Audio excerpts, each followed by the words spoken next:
Oh, we're live. Hello. Happy Monday.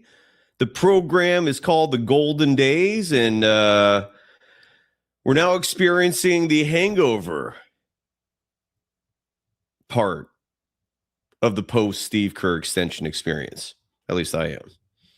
Happy post-Mother's Day, by the way. I'm like moving slow because of that. Waiting on Horace Lawrence to join me for Monday Power Hour.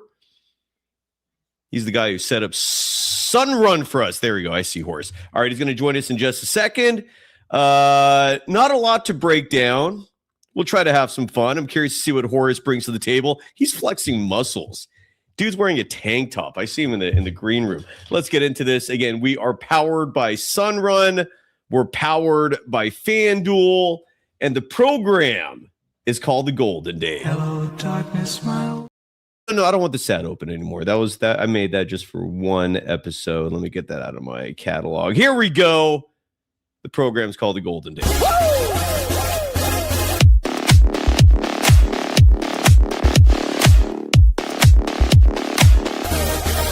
Let's go.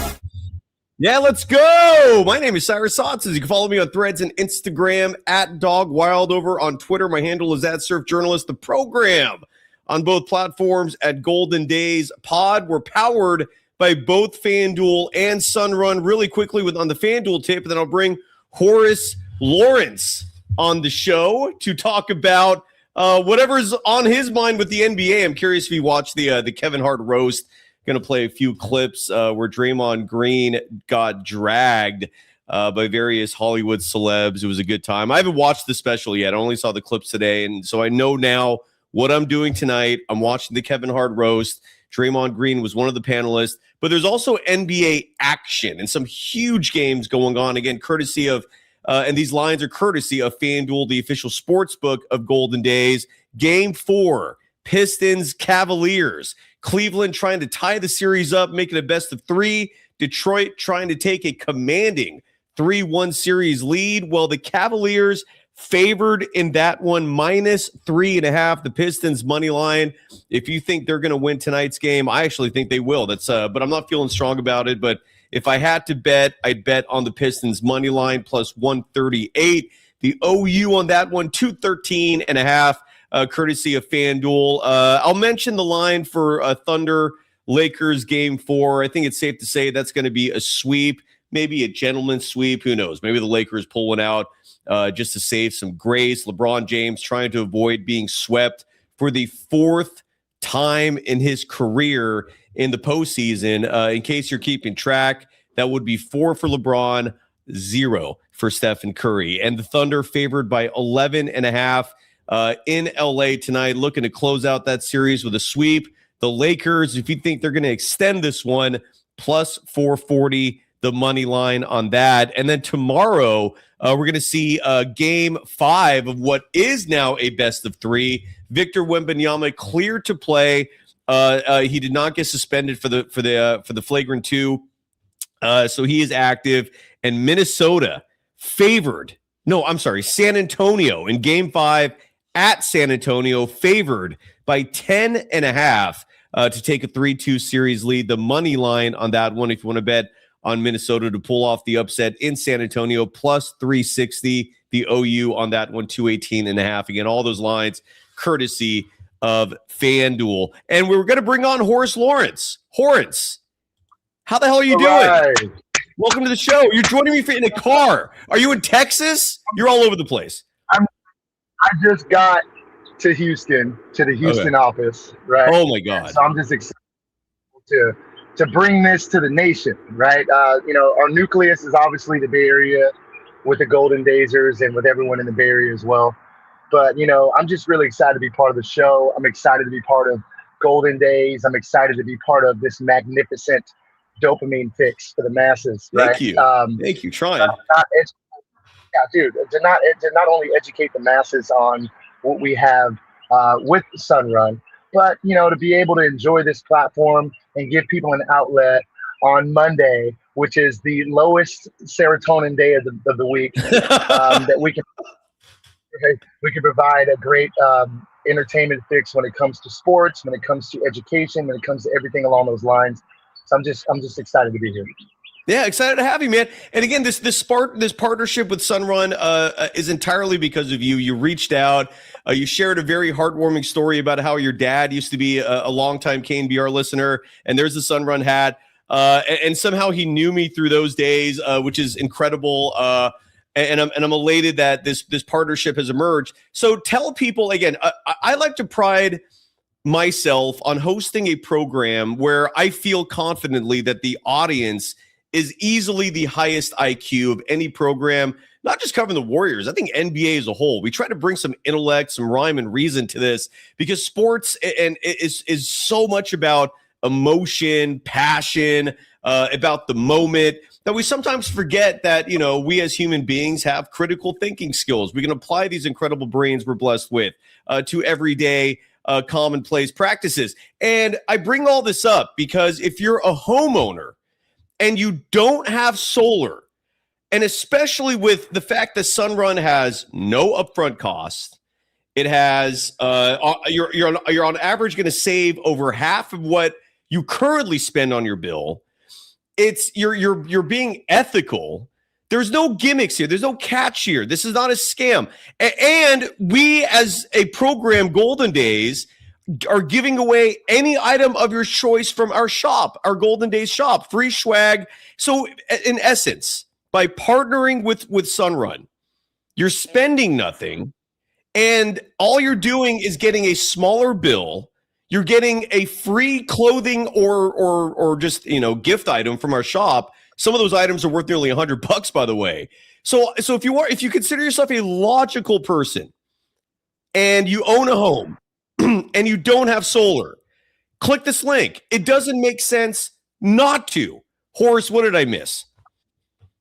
Let's also add the fact that anyone that accesses this from Golden Days, there's a drawing that we're going to pull for free Warrior tickets all year next year, right? Ooh. So just know that you're entering the drawing, and we just want to do whatever it takes to get more people off the grid.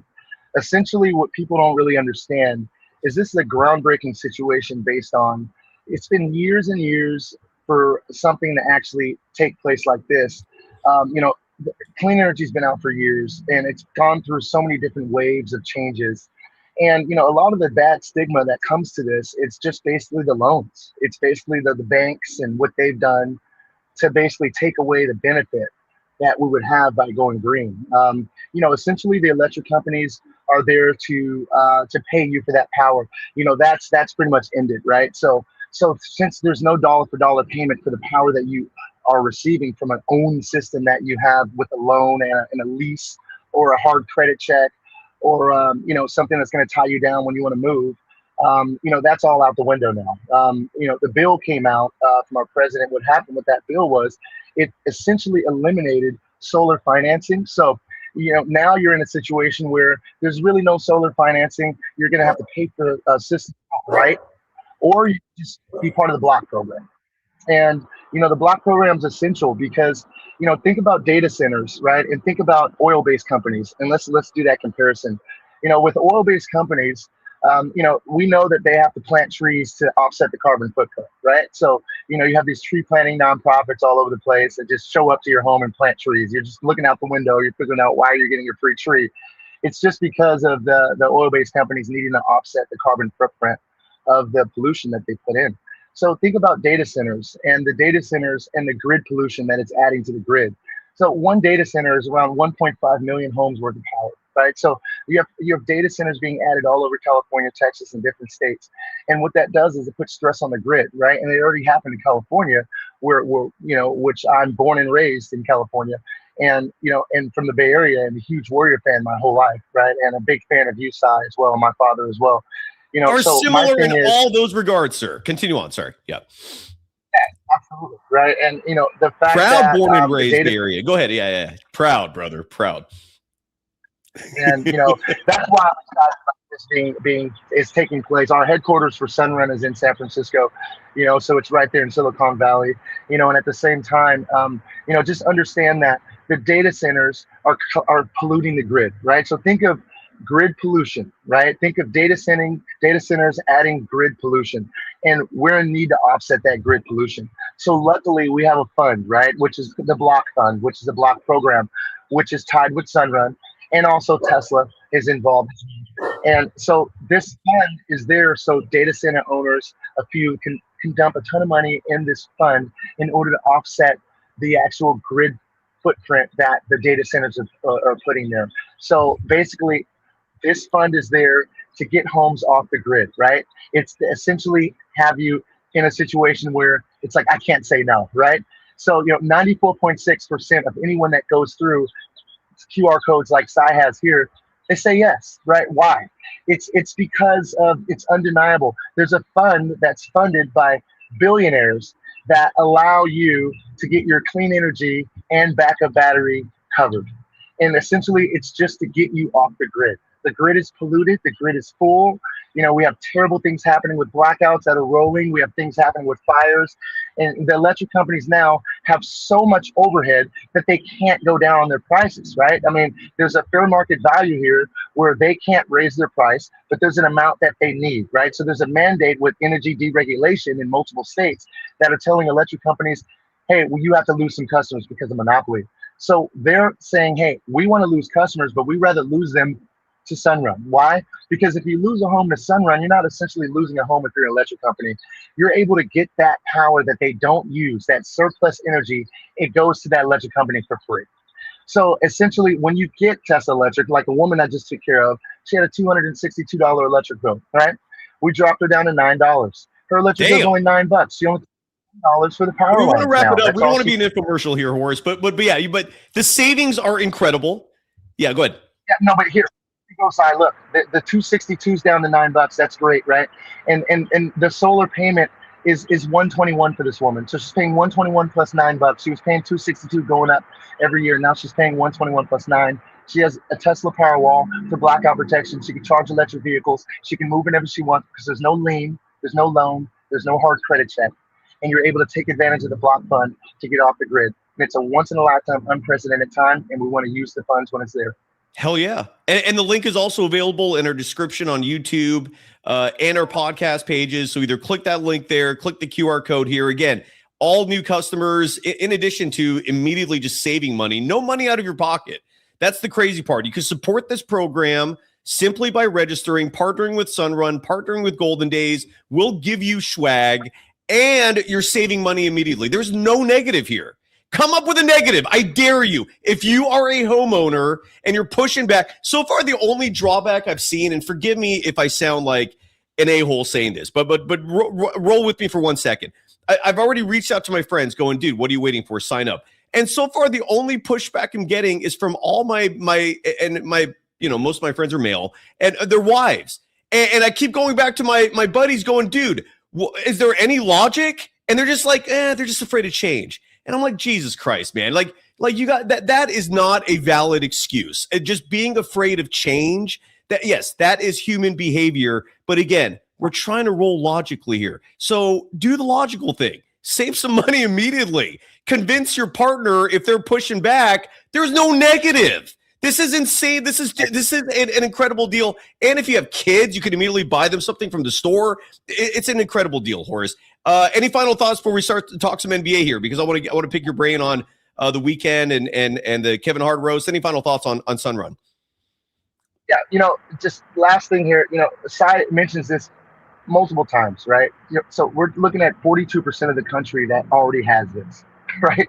It's just because of the state utility tax commissions. They govern the utilities of each state, right? And those utility tax commissions basically have a non-disclosure agreement for this. So, it's something that you won't see a commercial on. It's just direct. We come to you. And that's why, some skepticism may happen with that. It's always been that since the beginning of clean energy, right? True. But this is a totally different ball. Let's take advantage of it while it's here.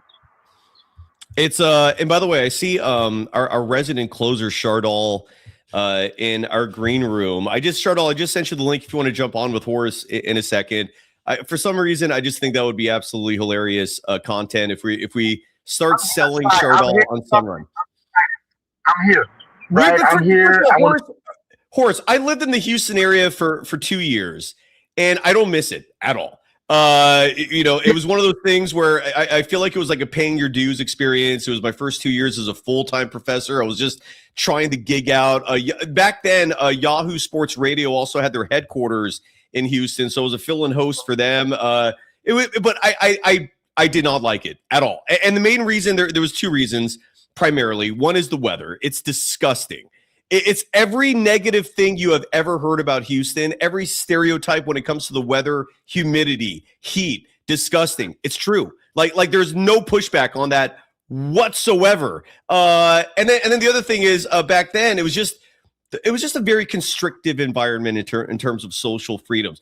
To put it in perspective for you, I lived there from 2015 to 2017, and I had to meet someone in a shady parking lot to buy like some weed.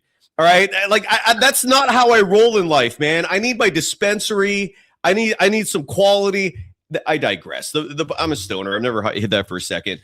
Just do it moderately, like everything in life. Same with FanDuel, right? Sports gambling. Do it moderately. That is the key to life. So that is my Houston experience. That is my ultimate take on Houston. I lived up north in the Woodlands for a couple years. The people were really nice. The people were not the concern. It was just the weather and the mass restrictions. So many rules, dude. I didn't like them. With that said, where are you? You look like you're in a car. Yeah, no, I'm in a truck. I just pulled up. I'm outside. Right. So I'm all across America. Right. This thing is so big. It's so hot and so amazing. There's just not enough of us. Right. As a market leader for Sunrun, we have a program that's Tesla Electric powered by Sunrun. It's Elon just dying to get involved based on us being the #1 Tesla Powerwall provider in America already. So, we just want everyone off the grid. And, that's why I'm here in Houston dealing with the heat, dealing with the humidity. It's because the Houston homeowners, they need this too, right? Well, you're a boss, man. You're traveling all over the place. You're managing. You're taking care of people. You're a busy man, sir. Real quick, I see Chardol in our green room, and Horace, for your first time on the show, I feel like what better way to indoctrinate you than introduce you to the danger zone, which none of us have visited in at least a week, because that's usually a common, consistent segment during the season, during post-game shows. When the season's over, it's a little bit harder to track our boy Chardol, who's working at Great America. Before Chardol, sit tight. We're gonna go to the danger zone in just a second, but I want to play a couple of clips representing levity here. I've always felt the formula for a good program is twofold. There are two variables if you want to be successful in this whole media game. One is being informative, teach your audience some things, make them smarter, and don't make the information just entirely depressing, right? Like you want it to be relevant information, enlighten your audience, right? And the second part is be entertaining. And entertaining can mean a variety of things. It can mean you're providing thought-provoking content. It could mean you're making your audience, contemplate maybe debatable topics. I think most importantly, being entertaining means being funny. It's hard to make people laugh in this world. And last night, Kevin Hart had a roast on Netflix. Did you get a chance to see that? Because I haven't yet. I've saved it. I can't wait to watch it. Me too. Right? I brought it up. I was like, why didn't I watch that when I saved it? Me too. Right? 100% with you on that. And I'm going to watch it tonight. That is my agenda. But there's already clips out. And then Chardol, sit tight. I'm going to bring you on in just 1 second. Even before I show the clips, first of all, this meme, I had to share this. This is absolutely spectacular. So apologies to the podcast audience who cannot see a meme, I believe, from The Simpsons of Barney being kicked out of the bar, and the bartender is the Warriors. Barney is Steve Kerr, gets kicked out. And then look, Barney just comes right back through the back entrance, and he's not going anywhere. Welcome to the modern Warriors. But I want to share a clip, and we're not going to be able to watch this because I'm worried about Netflix applying copyright. Well, you know what? Actually, screw it. I'll show it, and let's see if Netflix actually does something about this. This is Shane Gillis, one of the many comedians. We'll start with Shane, throwing some shade at Draymond Green. I thought this was absolutely hilarious. Draymond was the punchline for a lot of jokes last night. And let's start with Shane Gillis, who did not hold back on the Golden State Warriors defensive stud. Now we're going to talk about Draymond Green. Draymond Green is here. Yeah, fuck him. Draymond Green has 4 NBA championships the way Ringo Starr has 11 #1 albums.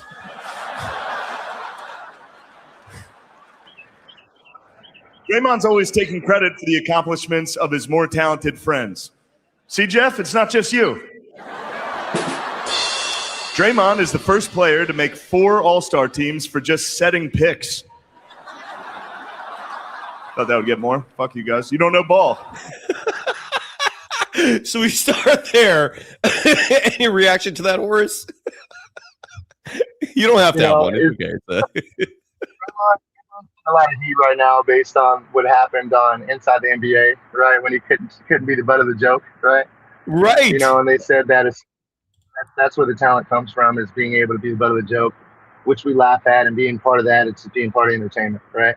Absolutely. So I think they're just breaking him in right now based on his I guess a little struggle with that. But Draymond's great.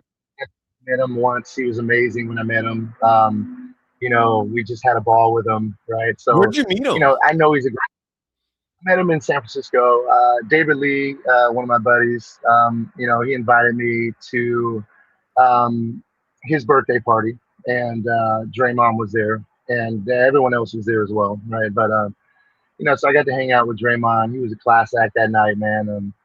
He was there. He was there for everyone, and he was just making a great name for himself that day. I'll never forget that. So in my heart, Draymond is a class act based on meeting him in person and giving the treatment the way he treated me. So and in my family as well. So beautiful. I'm glad to hear you had a good experience. One more joke from the roast, and this is from Tom Brady, the GOAT of the NFL. I still maintain personally Joe Montana is the GOAT, but you can't debate 7 versus 4 Super Bowls. It's just dead on arrival. Would you agree, Horace? Are you on the same page as I am, where if you grew up watching Joe Montana, who played in an era where QBs were hit, that is the fundamental difference between him and Brady, in my opinion. Do you are my sentiments understandable? Yeah, he played in a class of legends, right? So we hold that class of look, I'm telling you, we know all the quarterbacks back in the day, right? It's weird how you just knew all the old school quarterbacks, right? Even down to Bernie Kosar and Vinny Testaverde, right? With the Browns, right? The whole gamut, yeah. It's an old school class of quarterbacks that fall right into our age bracket side, right? So we're really profound when it comes to those guys. But my guy was Dan Marino, right? Interesting. It's just because Dan being Thunder Dan, right? Just his arm, his astronaut uniform he wore to keep himself safe, right? And, Ace Ventura, Pet Detective. I think that boosted his game a little bit too. Yes, it did, right? And just Jim Carrey himself in that movie. Hell we can yeah, go on for days on that, but just the fact that the old school Warren Moons and the all these guys, Joe Montana is the leader of that class, right? And being from the Bay Area and watching Joe and seeing all my uncles and my father, my brothers, and everyone just go crazy on the excitement that the Niners are bringing with all those championships, it really broke us in with sports, right? And we have a unique thing in the Bay Area when it comes to sports history, and it's provided great times for family, kept us all together, enjoying ourselves together. Yes, right? sir, dude. Eddie D spoiled us, man. In terms, Eddie DeBartolo did. I thank him for eternity, not just because of the incredible memories, the 5 Super Bowls, but and side note, I was too young to remember the first 2, but still remembering 3 of them and coming into awareness of life with those 49ers just in existence. Incredible. It was a mind-blowing experience. But Eddie D, I will forever thank him as a young, wide-eyed kid, learning how to sustain greatness, learning how to keep the train going indefinitely. And Robert Kraft is another owner who is close behind in terms of sustaining excellence. Separate the owner from the man. Side note, do not pretend that just ignore what they do personally. Focus on the success. Anyways, and speaking of Robert Kraft, his guy Tom Brady throwing shade at Draymond Green as well. Let's hear this joke. I love jokes. Life is crazy. Let's laugh as much as possible. And here is Tom Brady at the Kevin Hart roast, also throwing some shade at Draymond Green. A lot of nasty jokes that I saw this morning. These are lighthearted compared to some of the hard ones. Draymond Green is here. Yeah. Draymond's here. For now. He'll probably get thrown out in the next 10 minutes. You know we're not roasting Steve Kerr, right? And that was it. Nothing too crazy. But that's Tom Brady. And again, Draymond got a lot of jokes thrown at him. So again, the Kevin Hart roast is out. It's on Netflix. And again, Draymond Green, the butt of a lot of jokes. Are you ready to experience the danger zone, Horace? Yeah. Before we even get into that, right? Please. I just want to really just kind of highlight you for a second. I don't think it's been done enough. Me? Okay, I'm nervous. Go ahead. Your career you've had, man. I've been watching you look like a teenager all the way to today, right? I was young. I was young when this started. Yeah, I look different. Name, and like I said, I wouldn't have known, about you unless my dad was watching you all the time, right? And just the way he felt tuning into you and excited, looked forward to it. And your dad was a huge Gary Radish guy, right? Is that how he kind of knew me, because I was Gary's producer for 3 years? Yes. Yeah, it was incredible radio, man. It was incredible radio because I was overseeing a lot of those Radish Tony Bruno crossovers, which was just great radio. And yeah, man. So and I'm sorry you lost your father, brother. That's a hard one. My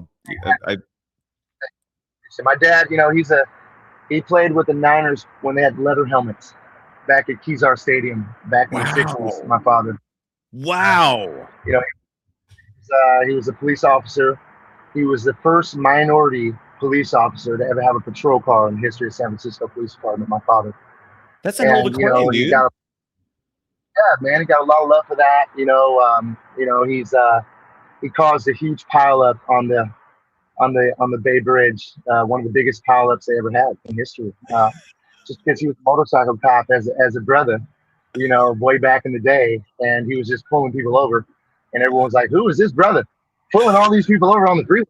At that time, it was something that they'd never seen, and it caused a giant pileup on the bridge, one of the biggest ones we've ever had there. And my dad that was like his little claim to fame. But he was a great man, unbelievable athlete.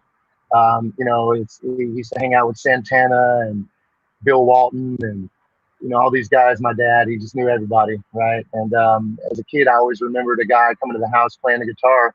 It was like a vague memory when I was a child. Some guy showing up with a ponytail, playing the guitar with a bunch of entourage, hanging out with my pops.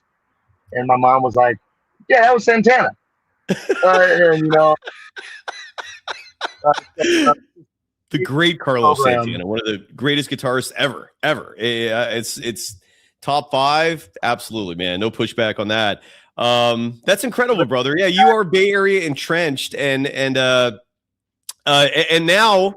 sir, thank you for the kind words and sharing, giving us some insights about your incredible father. I don't know if you saw that story. Side note, my boy Connor Letourneau wrote the front page piece for the San Francisco Chronicle on Travis Best, former Cal running back, who is now SFPD. And it was a great profile piece on what he's doing there. He just loves being a cop, and he's doing some great work. So shout out to SFPD. And on that note, we don't normally go into the danger zone early in the show. This is like the opposite of what we normally do. A little out of character for this program, but instead of closing, we're somewhat opening with the danger zone. Stay at home, son.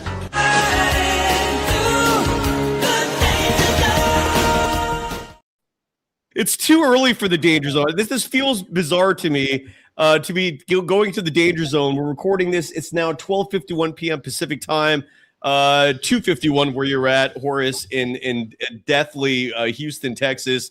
My heart goes out to all the residents there dealing with that daily heat. It is brutal. Shardal, how have you been, man?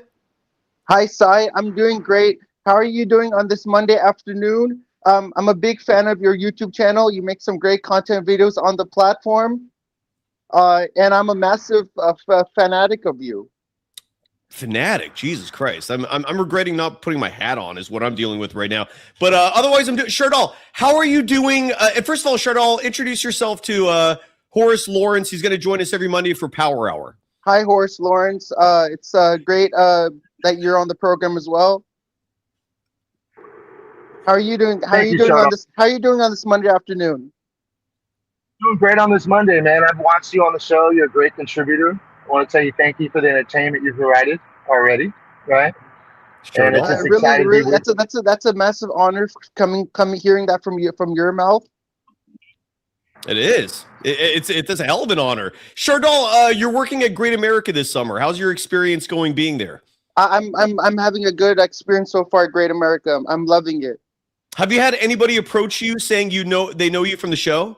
I've not seen anybody approach me that they know me from the show, but hopefully, you never know. I might see somebody walk up to me and say that I know you. You're Shardal from Golden Days. You work at Great America. It wouldn't surprise me. And again, folks, if you ever want to meet Shardal, he works in the game section at Great America, where they have the little bowling ball game. I always forget the name of that game. What is it called, Shardal? The one with the little ball that you roll up an alley and it goes into one of 3 holes? It's called Ridge Rush. You don't remember either, and that's okay. But they've got that game. You've got the it's not Ridge Rush or whatever you said. It's like you've got the basketball game, shooting the ball into the hoop that's smaller than regulation size to try to screw you over. That's Shardal. He's at those games in Great America. It's phenomenal. So if you want to stop and say hi to him, please do. Now this is where, Horace, I'm going to test your sales skills, because you're going to be, and maybe your sales skills won't be needed. Shardal, you are notorious for being a stay-at-home son. Incredible honor. In fact, you will play the Open again just to remind people. Stay-at-home son.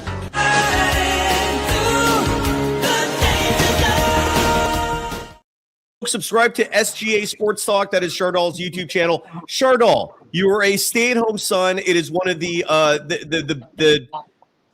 it's the ultimate for goals in life. If you could just literally chill at home, have mom bring you food all day, you don't have to worry about any bills. You have dad taking you to Warriors games, Giants. It's the life. I can't congratulate you enough for winning the lottery, brother. But Shardal, does your home have solar? My home does have solar. Oh, well, there you go. Okay, shame. Okay, so no need for the sales talk. Shardal, your family is high IQ. What are your thoughts on the Golden State Warriors, who are going to be picking 11th in the NBA draft? Let's redirect that question to Horace. Horace, this is a chance for you to enlighten the audience with your Warriors knowledge. They got the number 11 pick in the draft. They did not win the lottery. I'm leaning strongly if that Yoxel kid, I always forget his last name. I should do some more research on him so I can memorize the name at least. But I know his first name is Yoxel. He played at Michigan. That is easily my favorite right now for the Warriors to draft with number 11. I also think it would be foolish to trade that pick. Horace, what are your thoughts on it? Horace, Shardal has more thoughts. I'm sorry. I went to a coffee shop. My cousin was in town to visit, and then we were spending time with her, and she predicted that we would take Yoxel Lendenberg, and I was like blown away. I would never even hear my cousin mention that player's name ever. I would never even hear that. And she mentioned the name. I was like, I was blown away. Like, I would never hear that she would say that she wants that guy at number 11 in the draft. I would never hear that. I would never hear that in my life ever of being a Warriors fan. I've never heard my cousin saying that. That was the first time I heard her say that. What's your thoughts, Shardal, on hookup cousins? I'm kidding. Horace, what are your thoughts on the number 11 pick? Should the Warriors keep it, trade it? Who should they draft? What are your thoughts? For me, just looking back on the past years of our drafts, right, and just seeing how, a lot of people talk about the Wyans, the Todd Fullers, those guys. These guys, a lot of times we get a lot of crap about our decision making, but we don't really realize the environment around the decision, right? And a lot of these decisions are made from a lot of things that circus fans won't understand. It's because a lot of us aren't privileged to that information. And because of that, there's a lot of unknown there, right? So we speculate and we speak on it, However, there's so many things going on behind the scenes that prevent some guys to get selected that we may pick, that we may want. It's some things about character. There's some things about fit, about interviewing. As an ex-pro athlete myself, I understand the draft process, being drafted myself, and understanding that it's really a lot. It's more than just the on-court talent and the on-field talent. So we see that on-field talent. We don't see off the court and the relationships that they have around them. And we don't see these scouts going in, asking questions to family and friends and finding out things about these players that we may not know. Right. So, when it comes to who we want to draft, all that has to be put in effect. Cyrus, so notable players selected with the 11th pick in the NBA draft include standout shooting guard Klay Thompson in 2011. Okay. All-star forward DeMontis Sabonis in 2016 and MVP candidate Shai Gilgeous-Alexander 2018. Woo! Those are some names. And Matas Buzelis was also in 2024 with the 11th pick as well. So he's also in the mix as well. What are the? So look, one second. That's a great comment, Chardal. I'm really excited you brought that up because ultimately, getting an 11th pick, just to tell everyone out here in the nation, the 11th pick is amazing.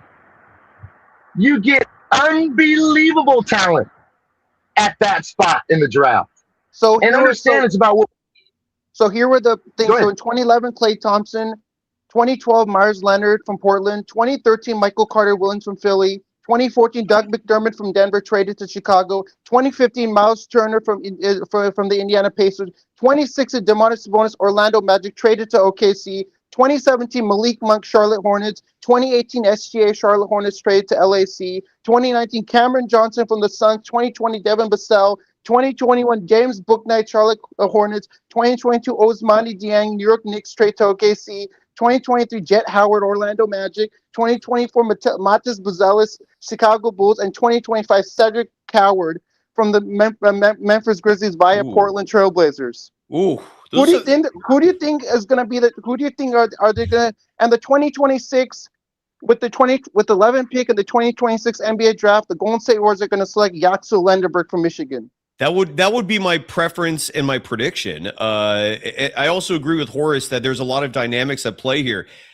Horace, I don't know if you have any thoughts on this. I'll explain. I'll say this right. Horace, are you blown away that I know that much about? No, I'm not blown away. I thank you for doing the research. I'm talking to You're Horace. asking Horace, not me. Okay, Horace, are you fascinated that I know that much about all the 11 the picks with the 11th pick and all the players that got drafted with the 11th pick in the NBA draft? Well, I'll just let you know, I am completely.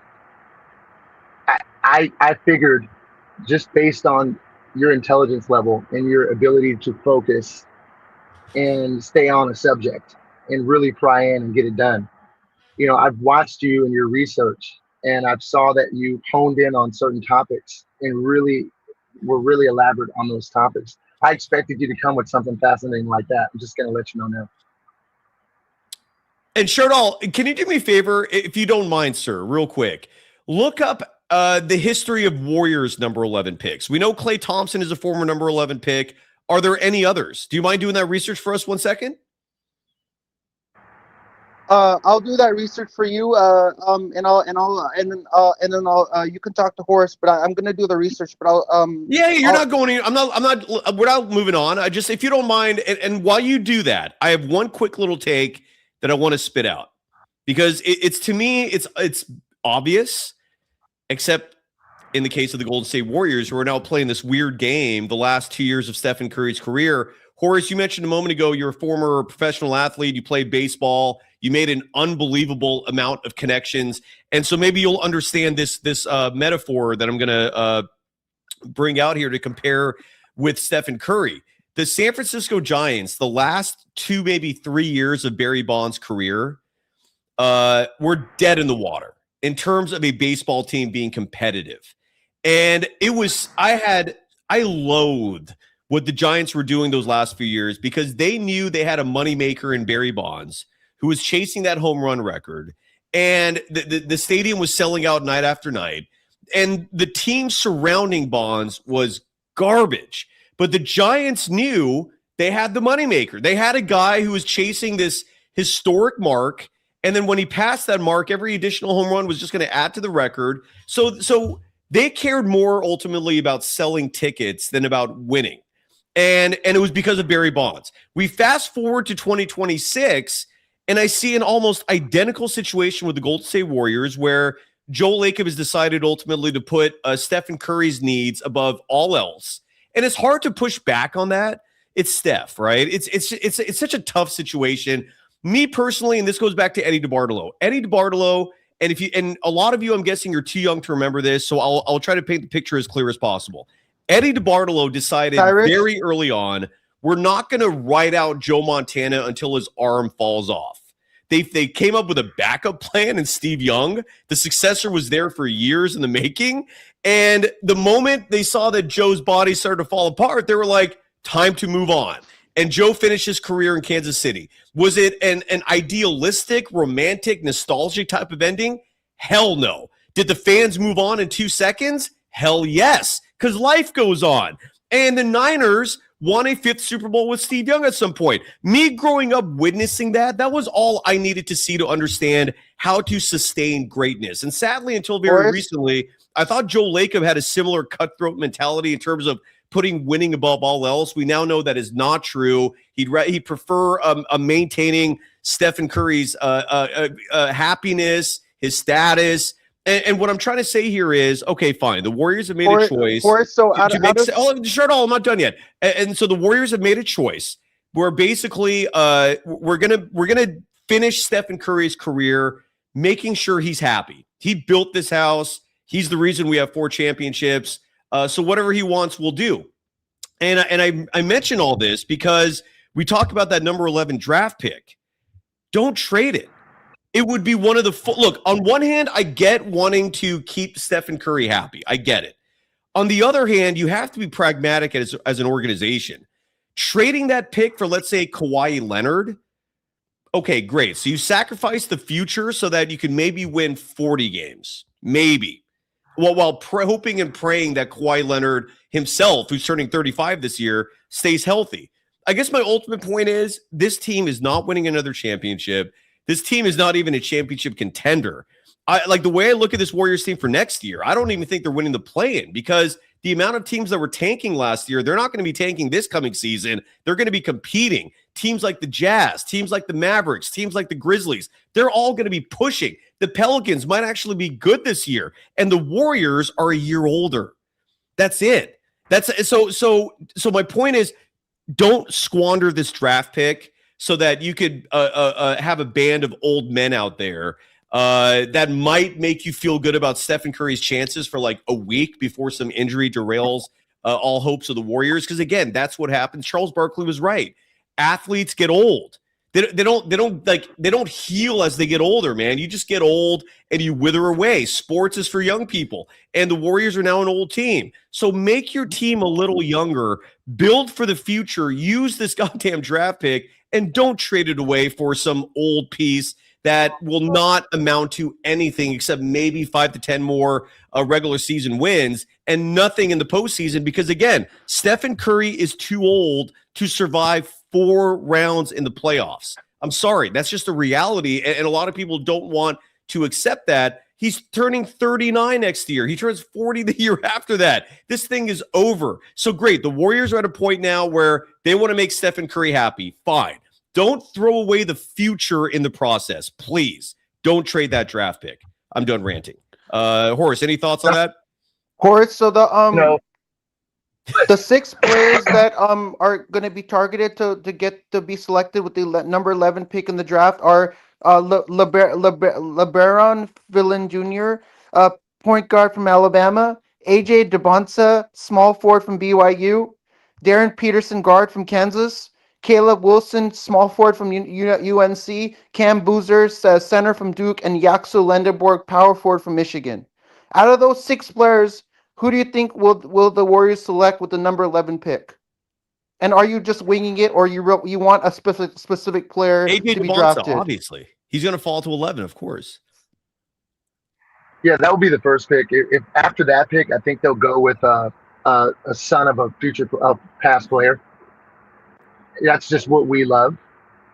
And, as over the years, we like our progeny. We like our progeny. By the way, Barbara in our chat, who gets all sensitive if I say anything that is not just glazing Stephen Curry, and I don't blame you, but this is ridiculous. Saying he just turned 38. He didn't just turn 38. It's been almost 3 months now, and I'm talking about next season. He turns 39 next season. All right. So if you want to be delusional about it, or if you want to play the semantical game, great. Yes, he's 38 right now. He turns 39 next year. That is old. His body forced him to miss over half the games this season. I don't know what would make you think that's not going to happen this coming year. Players get old and they break down. This is the reality of life, man. It's shocking to me the number of folks who just want to pretend reality doesn't exist. No, but it's Stephen Curry. He's special. Yes, he is special, but he's still human. He's still a human being. They age. Their bodies break down. It's crazy. Anyways. Cyrus, so I've been a Warriors fan for 10 years now, and I am absolutely on cloud nine right now that Steve Kerr is returning to the Golden State Warriors on a 2-year contract. That makes one of us. Congratulations. So Stephen Curry and Draymond Green are going nowhere. If Steve Kerr is coming back to the Warriors, Stephen Curry and Draymond Green are not going anywhere. They're not leaving this team at all. Their coach is back, so they're not going anywhere. So if all the people are making rumors that Steph Curry and Draymond Green are going to leave, they don't know what they're talking about because Steve Kerr's back on the Warriors, so he's not going anywhere. Correct. Always a pleasure, Chardol. How did it feel today being the opener and not the closer? It felt good being the opener. Can I stay for the whole? Can I stay for the whole duration of the show? Yeah, why not? What the hell? Horace, I know you got a busy life, brother. And for the first show, I feel like I've had you for almost an hour already. I'm going to bring a couple audience members on. They were desperate to come on yesterday. Horace, it looks like you're in the air. It looks like you're in an airplane, in the back of the airplane. You know, like when you sit back in the airplane where you're right next to the bathrooms on either side of the flight. That's exactly what Horace looks like. You're like in the back. Yeah, you're in the back of the aircraft, where all the flight stewardesses walking by and asking, "Would you like a drink or something?" Yeah. Well, actually, that I just experienced that recently, but my thing is, I'm on the go. I have to bring this all over the country, right? The nation needs what Sai's providing. Okay. Sunrun. So please click that link. There is no negative to it. If you are a homeowner and you don't have solar, there is nothing that logically should prevent you from signing up. Nothing. Right, Horace? Like are there like you hear I'm sure you hear all the counters when you're selling Sunrun. Is there anything logical that you've heard that makes you go, okay, you got me there? No. So let me tell you why. Thank you. And I'm waiting for someone else to say that too. I'm going to be a business promoter for Sunrun. I'm going to wear a nice all black suit and hand out flyers to everybody to get involved in Sunrun. Awesome. Yeah, I'll be your business promoter. I'll open my own booth in a convention hall, set up a Sunrun booth, and then have people walk over and say, "Hey, please." That's look. My thing is anything to get the word. Sunrun is a wonderful solar company. Would you like to invest in the company? Yes, Horace. Would you like to invest in the company? And I'll have my own booth, and I'll have a big convention hall. I'll rent a Moscone Center, and then have the Sunrun booth inside Moscone, and then have people come over to the booth and and promote and advertise. Hey, come over here! That's it, right? Whoever you can reach, right? It's because we're doing a good service here. We're making sure everyone knows that's going to cover all their power and take them off the grid to never have a blackout. And when I promote Sunrun, I'll have some little trinkets for the little kids, some candy in a basket. That's nice. It's great to provide that great stuff to make people excited about what they're doing, right? Yeah. And I'm breaking Chardol, you just can't laugh at the end of your sales pitch. That's the only thing you got to stop. The little giggle at the end that has to get cut out. So I'm gonna be the official promoter for Sunrun, and I'll get as many people as possible to. Okay, Horace, go ahead. I muted him for a second. He's talking a lot. Go ahead. No. It's all good. It's just what we have to understand is there's no sale. We just have to we have to detach from the normal thought process of everyone that went solar, even though the nation has solar now. It's past that now. They were getting loans. That's how important it was, because how much they're being charged by their utility company and the rate hikes, and it being based on oil-based cost. In your pocketbook, it reflects what the market shows for what oil costs today. And you have to understand that companies go down in cost. They're only going to go up. So essentially what I do is we're taking care of homes in a way where the people can see the benefit instantly from what they save. And to not have to give you a loan or a lease or a lien or on your property when you move, that's the old way. Scrap all that. There's no signing up and selling. This is a program that is millions of dollars is put in this to offset the footprint of the data centers and the grid pollution. And they have to do this to get these people off the grid. And we're at a state of emergency across America of too many people using the dang power lines. Let's just be honest. And now we're vulnerable to attacks, to hackers, to everything that are anyone that's looking at hurting America is through our power grid. Ooh. So if you have the opportunity to get off the grid and don't pay a dime to do it, and charge electric vehicles and never have a blackout with no loan, and you can move whenever you want. That's sales. Horace, you literally just added patriotism to your sales pitch. That's phenomenal. I'm a goddamn patriot. I have solar. Horace, you and I should rent out a convention hall, and we should give a PowerPoint presentation on Sunrun, telling people about Sunrun and the history of Sunrun and what. Oh, sure. I'll say bye to Horace. Okay, I want to move the program along, and I want to. So Horace has a million things to do. I want to say this though, Horace, for your first show to have Chardal as part of the experience, you handled yourself like the pro you are. Congrats. This will not be the power hour every week. Chardal, next week. So Chardal, it looks like your work schedule Monday is clear, correct?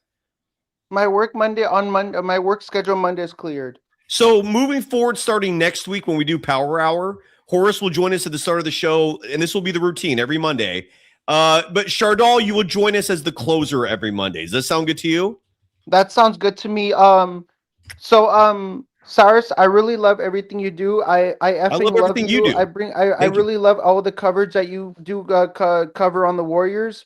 I'll join you as a closer next time, but it was really great to be the opener for a change, right? Like you always like some change in your life. Well, you don't usually like change, Chardal, so I like change. You rolled with the punches this week. I appreciate. It depends, Chardal. It depends. But I appreciate you made me for this time. You made me the opener. I appreciate that you're happy. Chardal, love you, man. Let us know next week next time you come on if anybody from Great America recognizes you. All right. Would you like Horace? Would you like? I would love to have Cyrus and you on my show. Would you like to come on? I could send you the link. Yeah, when are you guys free? I could send you an email on Golden Days. We'll figure it out. 24pod@gmail.com. I'll send you an email. Chardal, don't try to book guests like live on a radio show. Just introduce it and then go to email and we'll figure it out. No, not on a radio show. Or a program. Just any live program. Don't do it in the middle of the show. What about the NBA draft? When the 2026 NBA draft is taking place, do you want to come on? We can react to all the picks for the NBA draft. A live. We'll figure that. Yeah, that sounds. Yeah, we'll explore that. But are you interested? Thank you. It's great seeing you, Cy. It's great seeing you, Horace. I'll be back as the closer on closer back on this wonderful network on Mondays until the regular season starts again. All right, Chardal. I'll see you. Take it easy, and people can find him at Great America. And Horace, again, I know you don't have a social media presence. That is what us Gen X folks like. When social media emerged, we saw that and was like, "What the hell is this shit?" And then the millennials turned it into like a part of our life, unfortunately. But here we are. So you don't have a social media presence, but you do have a presence with Sunrun as one of the leaders. Anything else you want to promote or mention? We'll be doing this every Monday. And folks, Horace, again, side note, former professional baseball player, man. You've got some. Is FP Santangelo one of your boys? He's my boy. Eric Burns and Santangelo are my two main boys in Major League Baseball. Yeah, I met him multiple times. Great guy, super talented. Right. Also met him in Vegas while I was buying a car. He was there at the dealership. If I was a fly on the wall there, man. Oh, you three in Vegas? I love Vegas. I lived in Vegas for years, working for the NBA as a contractor after baseball. That was great. I'll get into that on our future shows and those experiences working behind the scenes with the NBA and just, getting to know all these players and just seeing them candidly, flying in with the officials, flying out with the officials, having my room next to the officials and downstairs between both locker rooms and the entertainment locker room was amazing to be placed there for every game. Doing 40, 50, 60 games a year was exciting, and I have stories about that as well. It's just the power hours, right? It's something that I'm looking forward to, just because there's so many guys that we know in sports that I haven't seen for years that would love to just jump on and we can just kind of rekindle some old times on the show. And it's just going to be very entertaining for the masses. Everyone that I know, they're like, how do you not have your own show? How do you not have a social media? It have 10 million followers. Everyone, Shaq, Mark Cuban, you name it, they all love you, and you have no show and no presence. But my thing is, the presence is here at Golden Days, right? Everyone tunes in to Golden Days to get the great stories. They get to take advantage of what we offer. And just remember, there's no sale, right? So we're not selling on the Golden Days. This is a program we're just linking you to cover your power. I think that's all it is. And I can't emphasize enough, if people start partnering in terms of on a large scale basis, just by clicking that link, this show will turn into its own media entity. And I don't know if you folks, if you're new to the show, you don't know me, but if you're a Golden Days or a long time, you know how little I care for hierarchies. I understand they have to exist in certain environments, but when it comes to the media game, I want to create opportunities for everybody, and then let the talent weed itself out. What I mean by that is I want to expand this thing and make it inclusive, meaning if anybody wants to be a part of it, let's grow this thing. But it starts, you need money. Bottom line, man, that's how the world does spin because of those green dollar bills. And this is an opportunity for you to support the program, to help this thing grow, where we can actually make some real waves beyond what we're doing now. And it just starts with it's that simple. Click on that QR code right there, or check the link in our description. And it's no money out of your pocket. That's the craziest part. You're literally just partnering so that you can, for all the ethical reasons you mentioned, getting off the grid, these data centers that are permeating our society, and they cause so much environmental damage. They suck so much energy up. But most importantly, besides all that, even though it shouldn't be most importantly, but if you're thinking about your pocketbook, you're saving money, a lot of it, and you get free swag. I don't know what the negative is. You're muted for some reason. I can't hear you. Enter in the drawing for next year for Warrior tickets. We're giving away all year. Yeah. We're giving away Warrior tickets all year. So, anyone that go access this link here, you're saving your money. You're paying nothing to get it. If your roof's bad, we fix the roof. It's factored in your monthly payments. That's incredible. You don't even see it, right? Just realize if you don't have an electric vehicle, you're going to have a glowing roof. Horace, real quick. What if the roof is in a dilapidated state? You'd fix it? We provide spanking brand new roofs, okay? And it's factored in the monthly payments, and you don't even miss it, okay? Wow. The reason why is because we're doing anything that it can take to get you off of the power lines. They've made it so you cannot say no. Incredible. That's the grid emergency we have now. We can't ignore it, right? Incredible. And right now, like the flip phone Nokia, everyone has a flip phone Nokia now for their home, and the iPhone's out. And no one knows it's out. And there's a non-disclosure agreement that says we can't advertise this. So we have to go to everyone individually and make sure they're able, through outlets like this, or knocking your door, or whatever it takes. And I train our door knockers, I train our experts, I train our district managers. I'm the power genie, right? And grew up in the Bay Area, drafted, by the Diamondbacks, out of El Cerrito High School. I played against CC Sabathia, and every scout in America came to see him. And they were like, "Who's Steve Urkel throwing 93 miles an hour from the left side? Throw him in the trunk." Steve Urkel does not have a gun show like that. Steve Urkel does not have those guns, brother.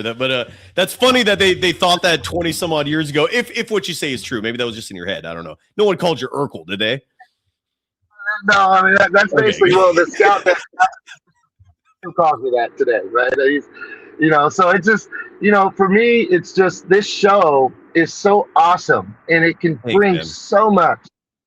And it's like whatever I can do to contribute to bringing these great guests, educating the public so they can save a ton of money while they're on this show and they're looking at their bills every day. And it's like, without you, Cy, I wouldn't have all this extra money. I wouldn't be watching the Warrior game during a blackout. I wouldn't have had a hybrid until I got this Tesla Powerwall thrown into this package that I didn't pay it out of pocket, and it's way less than I pay today. So now you're charging a vehicle you never would have had a hybrid, and now you're eliminating your gas. You're just saving a ton of money, and we need you to do it, right? So Cy is here, you guys, for us, right? Cy is here for us. He's carving his time out. He's making sure we have. Ryan, I love you for it, Cy. Monty Poole. I love him. I just throw you in the same boat as him, right? Oh, wow. Thank you. Dude. I mean, if you ever cross paths with Monty, he never likes it when you tell him, "Oh my God, I was reading you since I was a kid." He doesn't like that. Just a piece of advice. Just because he says it makes him feel old. So that was always a lesson I got from there. But the great Monty Poole. He interviewed me when I was 17 years old. He can't help it. I'll never forget that interview. All right, Horace, we're going to do this every week. I promise moving forward, it'll be less infomercial. We'll be more focused on content. But this was a good introduction in terms of who you are and what you do and our exciting partnership. Again, we're trying to grow this program, and we got to make some money to survive. You got to keep the lights on, solar or not. And it takes a little money at least to do so. And Horace, you're helping us with that, brother. And again, you have an incredible backstory as a former pro athlete, your connections. This is going to be a fun ride every Monday, Power Hour. Looking forward to it. Every Monday, guys, I want you to hear this. This is not just a show where we're just talking about sports or clean energy or saving you money. This is a show that's an outlet, right? Yeah. This is a Monday show that starts at lunchtime for a reason. Yeah. This is your old. Turn on the radio, turn on your phone on your lunch break, and you hear it and tune in and chime in. You call in and you rant. You tell us how you're feeling, right? So make this part of your routine once a week, and let this to Cyrus the virus, right? Let them infect you in a positive way, right? In a positive way, and, yes. A good virus. Right, so thank you guys, and I appreciate the love. Oh, Horace, thank you, brother. And again, every Monday, 12 p.m. Pacific time, whether it's your lunch hour, maybe it's a breakfast, who the hell knows? Whatever your schedule is, every Monday at noon, Horace will join us for the Power Hour. And we'll have a lot more content. Today is just, it's more introductions.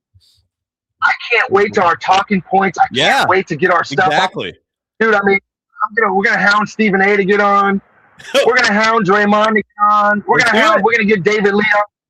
We're gonna get all these guys on, man. We're gonna get a Donald Boyle on and talk about that throw at the end of his career, the very last free throw he shot, he airballed. I give him crap about that. Like we're gonna bring all these guys on, and now we have that glue, right? Cy is the outlet, and he just put some Elmer's glue on it to stick some of these guys and bring them on the show to bring you that quality entertainment that we all deserve. So Cy, thank you, brother. Thank you, brother. Thank you, man. Horace, have a great day. Stay cool out there. It is hot in Houston. Thanks. Thank you, brother. We'll see you next week. Monday at 12. Beautiful. That is and that's Horace Lawrence, who joins us every Monday. And again, it'll be a lot less sales pitchy and a lot more content based. This is just the first episode with Horace. The man is connected, side note. He was not bluffing when he brought up those names like Draymond, David Lee, Shaquille O'Neal. He's actually friends with all those guys. It's incredible. So the dude, again, there are a lot of very interesting people in this world who are not on social media. It's one of many reasons why when people like live on these platforms and think it represents reality, I just squirm. I'm like, dude, you don't know shit, man. And it's made me realize that you can't listen to the noise on social media. It simply does not reflect reality. Matt Brotherton has been waiting a damn long time, and we're going to finish the show with Julian. Matt, thank you for waiting. It's been a minute since you've been on, man. Have you been? Yeah, good to be here. Good to have you. What's on your mind? Well, so for me, it's good to be back. I was actually in Amsterdam for the past like 9-10 months, which is partly where I've been. Yeah, it was awesome. Let's stop. Hold on. Yeah. You were in Amsterdam for 9 to 10 months. Are you sure it wasn't just a week? It was definitely 9 to 10 months. Trust me, at this point, if I know this much about it, it crammed a lot into the week. We'll put it that way. So I went to, when I graduated college, I backpacked through Europe for a month. And it was by myself, which wasn't originally the plan. And then shit happens, and I was like, you know what? I'm still going to go. I'm just going to go solo. Screw it. It was the best decision ever. As a side note, a friendly piece of advice for all of you youngsters out there: do the same. It doesn't have to be Europe, but go out there and put yourself in environments with languages you don't speak, with cultures you're not familiar with. Figure your own shit out by putting yourself in these uncomfortable situations that are also really fun. And for those of you out there who have never hooked up with a chick or don't know how to, that's another perk. Go out there and travel. It's shockingly easy when you're in other countries and you're out of your element. With all that said, I'm just trying to help out the folks out there who just don't have any game and don't know how to develop game. Matt, when I went on that backpacking trip to Europe, I finished my trip in Amsterdam. And I originally was going to spend a week there. But then I was in a small town called Interlaken, Switzerland, where weed is also legal. And then I realized, all right, I'm not going to go straight from one place where weed is legal to another place where weed is legal. So then I went to Munich, Germany, spent 2-3 days just binging beer instead. But at least I wasn't fogging my brain with weed. And then I went to Amsterdam and spent 4 marvelous days there. It was one of the greatest experiences of my life. It's phenomenal. But this was a long ass time ago, man. I'd say probably 20 years. How is Amsterdam today? And what the hell were you doing there for like 9-10 months? Yeah, so I had the opportunity with work to go out there for a while, and it ended up extending a little bit. I came back, a couple of times as well, but it was just incredible, to be out there. My company's global headquarters is actually in Amsterdam, so which is really fun. I have the opportunity, and amazing. Married, but no kids, at this time still. So it's like, opportunity arose, and like, jump on it while you can, right? Yes. So really cool. A good season as well to miss for the Warriors. Didn't miss too much. You didn't miss anything. You missed nothing. Congratulations. Tuned out, and I was like, yeah, this is fine. Was back for the week actually that the Niners lost in the playoffs. I was like, glad I missed a lot of this season too. Don't know why I'm here for this, but real quick, Matt, what are your feelings? You mentioned the fact that you missed practically nothing this past year, and you didn't. What are your thoughts on the fact that there were a lot of people out there who just ignore Stephen Curry having missed over half this past season, or right around half? I can't remember if it was over or under half. And they expect him to just magically be available for whole seasons moving forward, ignoring the very real objective reality, which is he turns 39 next year. People don't get healthier as they get older. Your thoughts on that? 2 schools of thought. One, sentimentality is a very powerful emotion. Agreed. You look at just especially how all these old companies, products, all the movies that are being made, they're all remakes and stuff, right? There's a reason for it. We cling to what we know, we cling to what we're comfortable. And I mean, when you get to grow, like for me, I think I was in 7th grade, 8th grade when Steph was drafted. Like literally grew up, here in the Bay Area, like staple of my entire life, right? So amazing. On the one hand, I understand it, but there's a reason also then that fans are fans, and then as the general manager, people who run the organization are not supposed to be like that. Yes, thank you. Yes, so it's this common thing of a balancing act, and what's frustrating for me about it is we had opportunities to bolster the team for Steph over the past 5 years, and they chose not to. They chose to do the drafts, right? Go through, develop. Look how that turned out, for all the guys. And it's too late at this point. It's like you got to just let go. And they were kind of doing those 2 timeline approaches. Could have flipped. I forget if it was the Kuminga or the Wiseman picks, or at this point what it was. The Siakam trade that was on the table that I was so excited about. But do you know that, Matt? Start to stop you there for 1 second, just while we're on that thought. But you do know that Siakam, when he was on the trade market, and he was still with Toronto at this point, ends up with Indiana where he still is today. He was on an expiring deal, And he made it very clear to the Warriors he did not want to sign an extension with them. So if you had made that trade for Siakam, it would have been for a short-term rental, and you give up the picks or whatever the hell you got to give up for him, only to lose him after that season. So knowing that additional context, do you still have regret that the team did not trade for Siakam? In that case, I mean, it's understandable for that one, but there was other ones, more the larger. Name them at that because time this is literally what I consider myself to be an expert in. I've done all the research on this. Bob Myers I've learned enough from him to be very aware of the context. So what trades do you feel like the Warriors missed over the years? I want to touch on this for a second. I want to. I mean, we'd have to go through all of them. The Siakam, please go through them. Is totally right there towards the top. I mean, the Lauri Markkanen one, I remember talking with you about a couple of years ago. That they screwed the pooch, but because of Brandon Podziemski. Crazy, right? Those are the first two that jump up. I mean, obviously the Timberwolves pick going to draft Ant-Man as opposed to Wiseman, and I do that one. I give a little more of an exception. Okay, so you got two good ones there. What else? 2020 was an insane year, right? Like we didn't have as much film. There wasn't as much knowledge. I do give them a slight pass on that because in a normal year, I like to think we would have made the right deal there. Well, and important to add context here, Bob Myers did try to trade down. Nobody wanted to trade him. Nobody. Because Tyrese Halliburton was on their radar, but they were not going to spend the number 2 pick on him. Yeah. There's a reason why he fell to 11. Yeah. Exactly. And Myers wanted to trade down. No other team was biting that. It was an awful draft, dude. Anyways, but at the same time, you're right, man. The Anthony Edwards thing was absolutely there. And I'm on record when I was co-hosting the Rick Barry show back then saying, make that swap. I guess that's why I'm so aggrieved by all this, is because I've been literally on public record telling the Warriors and the audiences that of the programs I'm hosting, this is what they should do. And, and then they just don't listen. And anyway, so I just get to instead tell the audience all the things I think they should do and then bitch about the fact they didn't listen. I digress. I apologize. Go ahead. I mean, it's just high level. It's that we're at the time and we're well past the crossroads of building around Steph Curry to be a true contender. Yes. And it's just, it would be a lot better if there was a clear direction of saying, hey, this is what we're going to do. We clearly just want to maximize the enjoyment of Steph in his golden years, right? For the Golden Days podcast here, just make it fun, but we're going to be looking towards the future, and we'll try to compete, but we know we're obviously not winning. What we should do is just trade Steph. I know for a lot of reasons that's not going to happen. That's the and that's one thing where logically or not, that's the only topic where I will not apply logic, because you're right. Logically, you probably should. But the man is the Warriors. He's safely the greatest player in Golden State Warriors history. Whereas arguably greatest Bay Area athlete at this point. I think he's probably the greatest Joe Montana's in the conversation, but I would agree that Steph has surpassed him and is number 1. And then Joe is a very close 2 if it's not a tie between the two. I wasn't around for the Montana years, so I'm biased on that. It was as incredible. It was as profound. Montana. It was as profound to the Bay Area then as Steph Curry was in the modern day.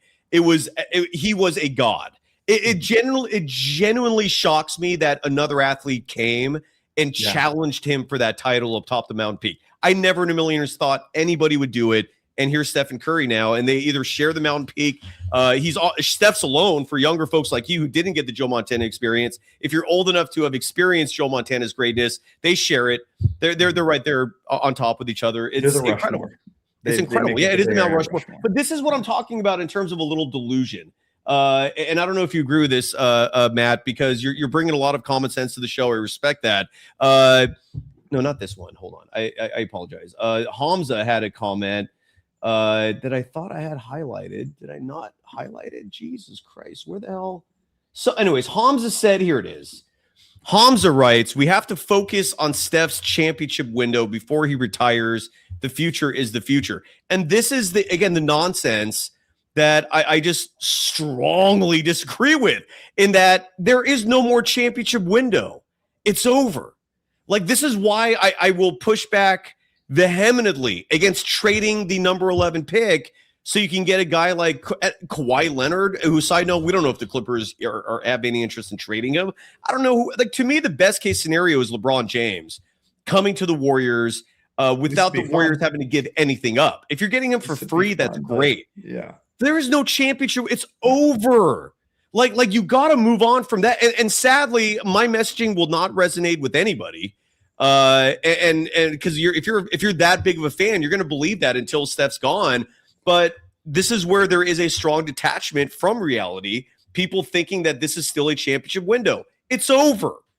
And at this point, we're just going to observe Steph's final years and hope there are some pieces in place that you could be excited for when 3 years from now, if Steph retires, we actually have a future to look forward to. But for there to still be a championship window, Matt, am I talking crazy saying that? What are your thoughts on it? I mean, I think, especially because we've been talking for years at this point, right? I was on this bandwagon 2 years ago, dynasties either crumble slowly and painfully, or you can really start building and creating with the next era, the next wave. And we chose the latter, based on the past 2 years.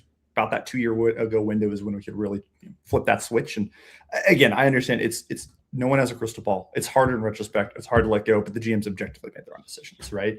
Here's a quick little conspiracy though that I have for you, Sion, and please, and I think you'll appreciate this. I love conspiracies. Yes. So, especially given the timing of when they announced Kerr's, returning for 2 more years. They do Saturday. They did for the lottery, right? I think that the Warriors were given a heads up that we were not going to be in the top 4 or it's top 4 or top 5 that we had the opportunity to, and that we were not going to re-sign Kerr had we have landed one of those, because then we would have fully focused onto the future. And I think they got that tipping, and so they brought him back. Decided to bring him back because we don't have that. And I would love to keep the 11th pick, especially given how deep this draft is. There's 4 players that would normally be number 1 pick. It's a very deep draft. We may not get an all-star, but we certainly can get a very good starter / great role player who can be a winning player on a future championship team.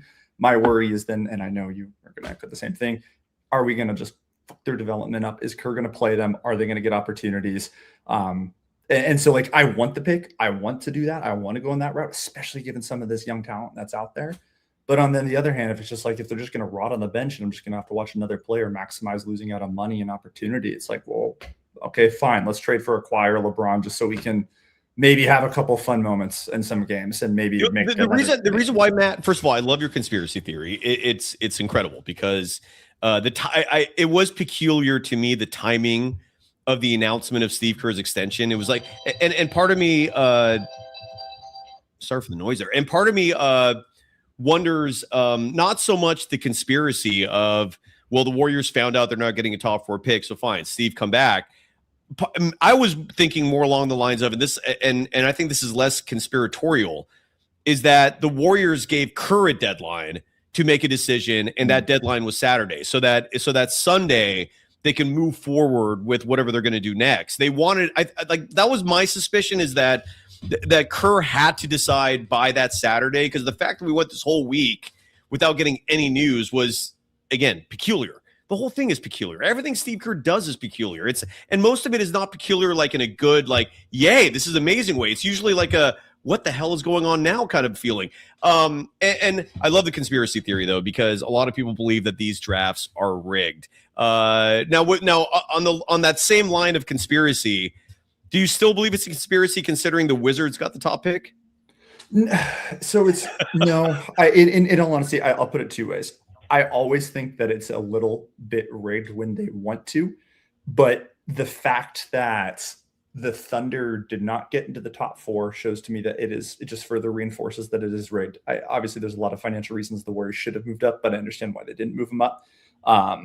It's one of those, who knows? I'll always believe that it's rigged, understanding it probably isn't, but my logical and emotional brain says it is, if that makes sense.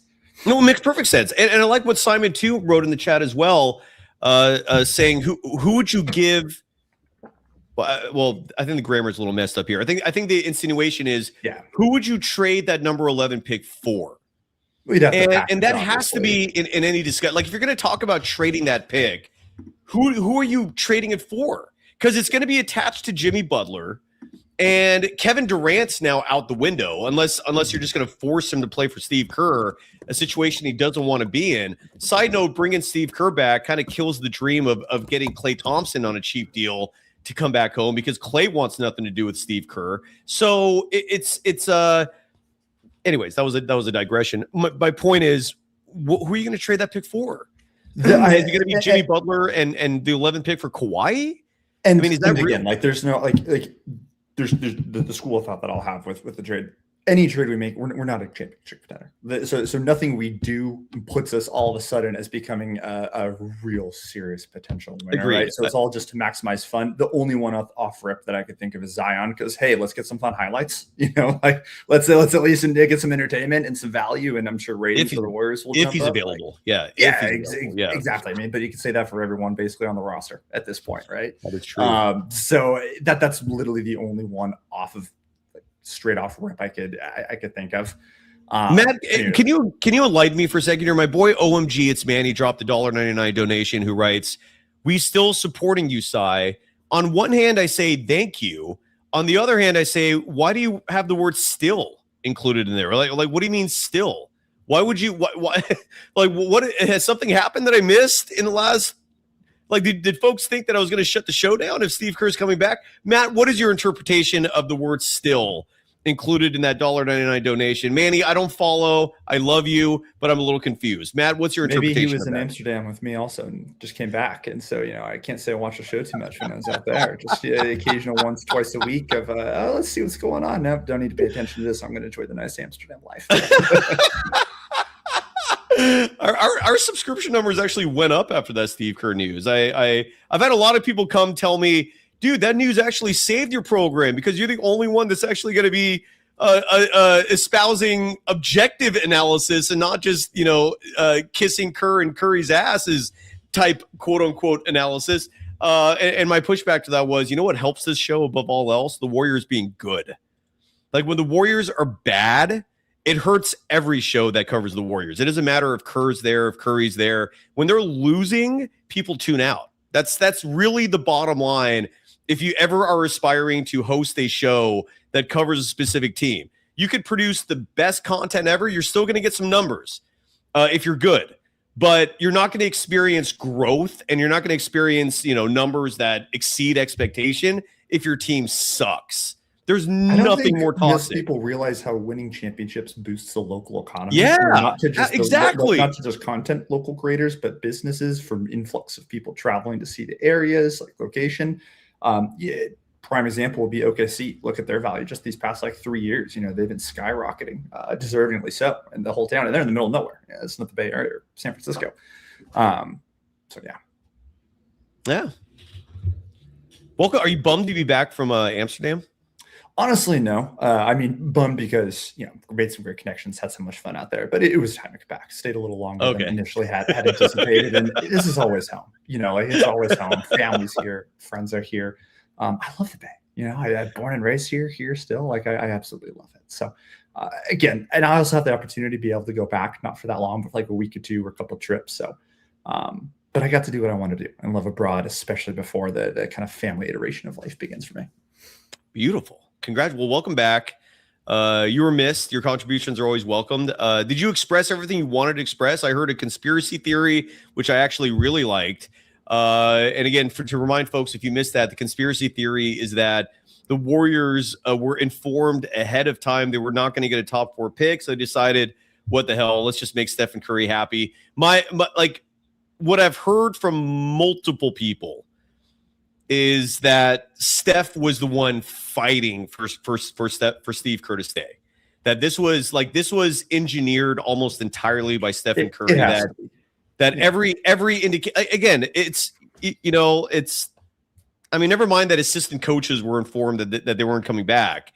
And that's going to be interesting, by the way, whether or not this coaching staff gets revamped, because a lot of reports out there were indicating that in the negotiations to re-sign Steve Kerr, that Kerr was going to have to make some concessions.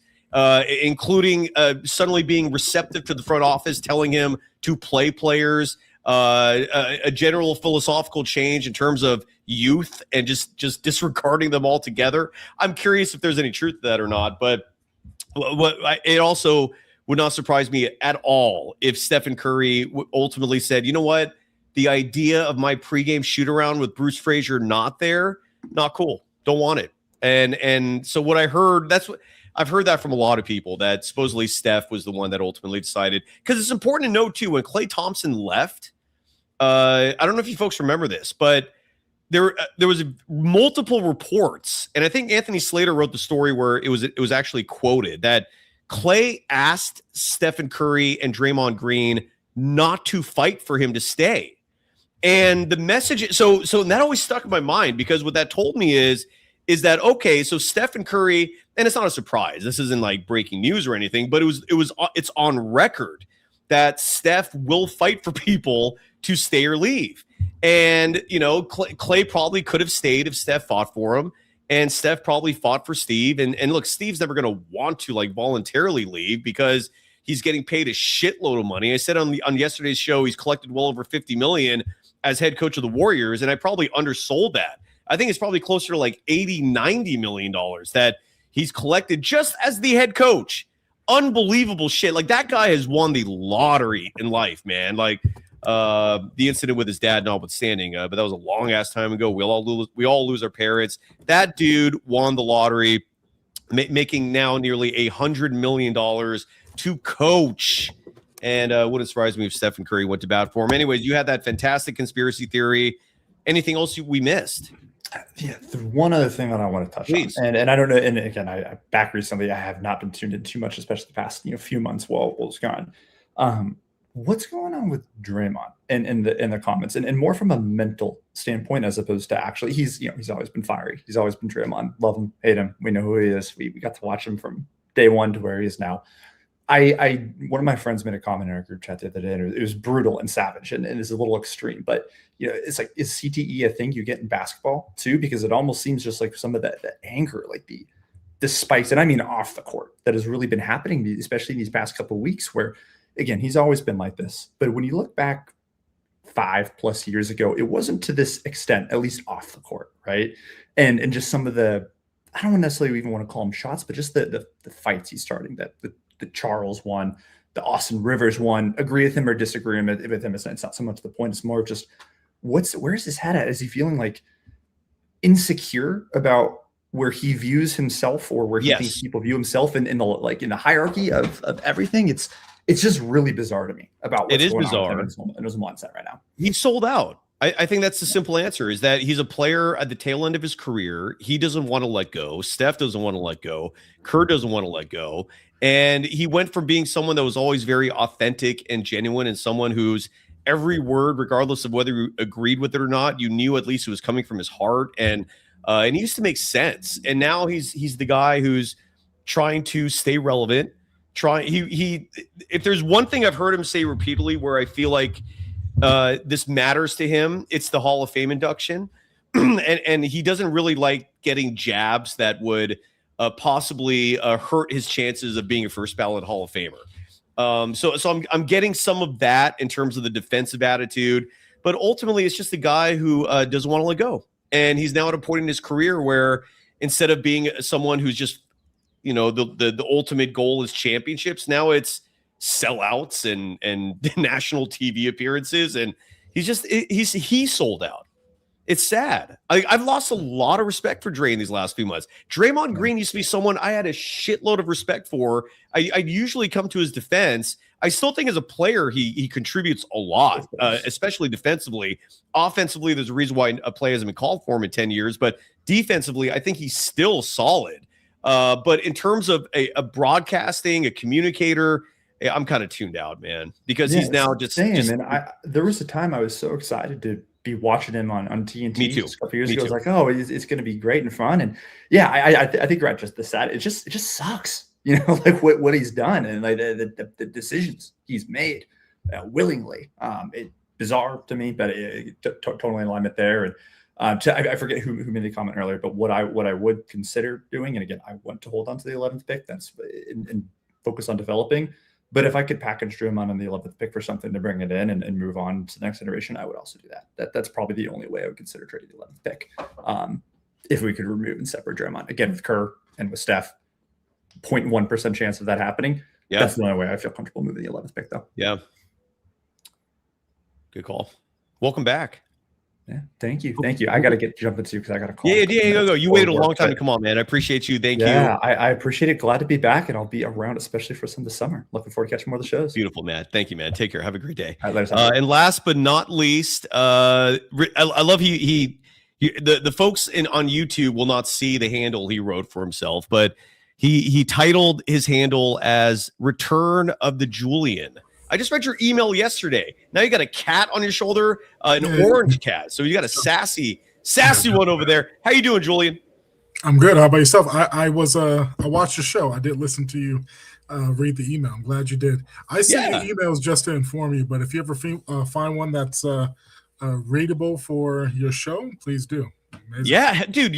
Well, it's one thing if you send me an email just to like keep me in the loop on things, right? You'll send me like little, but if you're sending me an email where you're actually articulating points, of course I'm going to read that shit on the show. Why not? On that note, no relation, but I want to give FanDuel some love here real fast, Julian, before we hear your take or hear what's on your mind. Some odds have been released courtesy of FanDuel, and these odds pertain to the number 1 overall pick in the upcoming draft. The Warriors own the number 11 pick. AJ DeBonsa, the favorite to be the top pick, minus 500 are the odds for DeBonsa to go number 1 overall to the Washington Wizards, who would then have a front court essentially of Alex Sarr and DeBonsa. Exciting. Darren Peterson, favorite to go number 2, plus 400. Cam Boozer, favorite to go 3rd, plus 2,000. Caleb Wilson, 4th, plus 2,200. And Darius Acuff, a very distant 5th, with plus 20,000 odds to be the number 1 pick, and all those courtesy of FanDuel. Now, with all that said, Julian, a lot's been going on with the Warriors lately. What's on your mind? Well, I wanted to not correct you, just add more. So you're saying that Steve Kerr or correct gathered like 90 million? It's actually I don't know what the number is. I'm spitballing. Yeah, it's actually $145 million. How did you come to that number?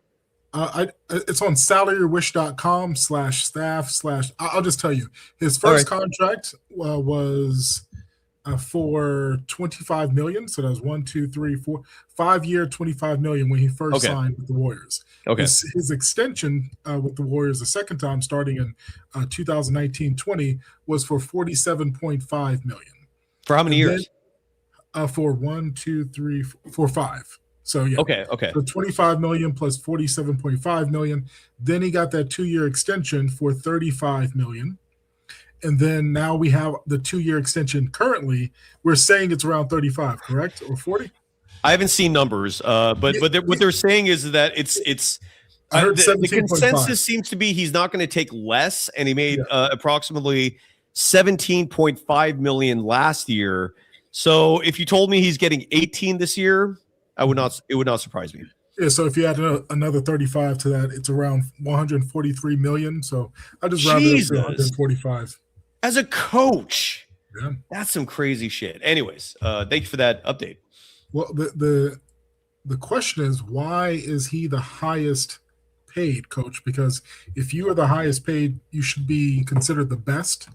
You should have a secret sauce or formula that no one else can duplicate. You should be not only have the ability to develop young players, but also play vets like you see with OKC, Spurs, and other teams around. So to me, why is he the highest paid when he's a one-trick, tunnel vision pony? Because the four championships. And believe me, again, if you pay attention to nuance, I could understand that driving you crazy. It drives me crazy all the time because that's all I do. But the 4 championships and Steph, that's it. It's really that simple, unfortunately. You mentioned it earlier because you said something about the demands or the compromise. So I saw a tweet from Full Court Pass. They were reporting something from Monty Poole. Yeah, they never report stuff themselves. They aggregate. Yeah, so what did Monty say? So he's saying that Steve Kerr's demands was that he wants increased accountability for Steph Curry and Draymond Green. And he wants, I guess, he wants more input with roster construction and off-season plans. This is more input. Yeah, this is what Steve Kerr this is what Monty Poole is reporting. And Steve Kerr wants freedom to speak on social political issues. So instead of subtracting from that, he wants to say, whenever I'm on the podium, I can talk whatever I want.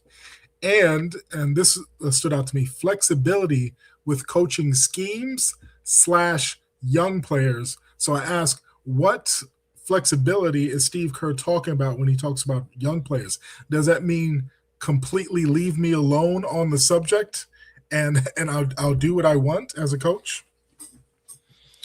Unfortunately, Monty Poole, and I mentioned this before in terms of all the reporting about Steve Kerr, the Warriors themselves, meaning Joe Lacob, Mike Dunleavy Jr., the front office, they don't leak shit. All right. So anytime you hear stories about what's going on in the front office, and especially with Steve Kerr, it's coming either from Kerr himself or his agents. So, and Monty Poole has turned into such a Steve Kerr sycophant these last 3 years. It's unfortunate, man. He just threw away his journalism card and decided to just, be Steve Kerr's buddy and be his mouthpiece for stories. It sucks, man. But it is what it is. And so when Monty's saying these things, he's telling you these things based off what either Steve and or his agents told him. So just important to add that context and be aware of those additional facts whenever a Monty Poole story emerges. And honestly, man, like it's shocking that Steve Kerr felt his free speech was suppressed by the Warriors. I never once heard him hold back. Have you? I'll be honest. Maybe this year I didn't. On what topic? I'll just say, for example, last year he talked about the Uvalde shooting in Texas, and he slammed his mic down and was crying. And right before the year, he did make a political statement when he said, night. I don't think that's called for. Whatever you believe in as far as political, you need to just keep it sports. Like, don't put yourself in a DNC or RNC kind of. That's what I'm saying. He was literally doing that. He was literally a guest speaker at the Democratic National Convention. Right before the season, so how is his speech being suppressed? But during the season, I didn't see much political things for him. So I think that thing was so uncomfortable and jarring that they probably had a conversation with him right after he was on that stage, because I didn't see much during the season of him being political like he was in previous years, at least during the season. So I think that postseason antic really rubbed people the wrong way. You know what I'm really fascinated about is not how the Warriors think about this, how the NBA thinks about the fact that one of their 30 NBA coaches in that New Yorker article decided to change his mind and backtrack on Hong Kong. I'm genuinely shocked that there has not been reverberations from that maybe yet, because China does not want to hear that shit. Just give me like the short. Enlighten me. What's the short version of what you're talking about? The Hong Kong situation. Well, remember a few years back, Daryl Morey posted that tweet saying that democracy should be a thing in Hong Kong, and I can't remember what I'm paraphrasing, but the thing that LeBron James went silent on. Everybody went silent on. There wasn't a single person in the NBA who supported Daryl for that, and he almost got blacklisted because of it. And the sole reason is China got offended by that, right? And the NBA has this huge business deal with China, where I guess they're making, I don't know what the money is. I wouldn't surprise me if it was $1 billion, but they're getting a shitload of money from China for broadcast rights to air NBA games there. They love their NBA.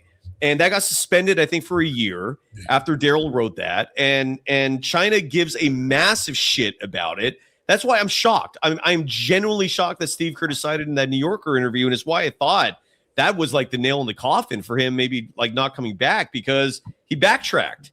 And I'm also curious if China's going to do it. Maybe this whole topic is dead. I don't know. Maybe no one cares anymore. But at least back then, people cared.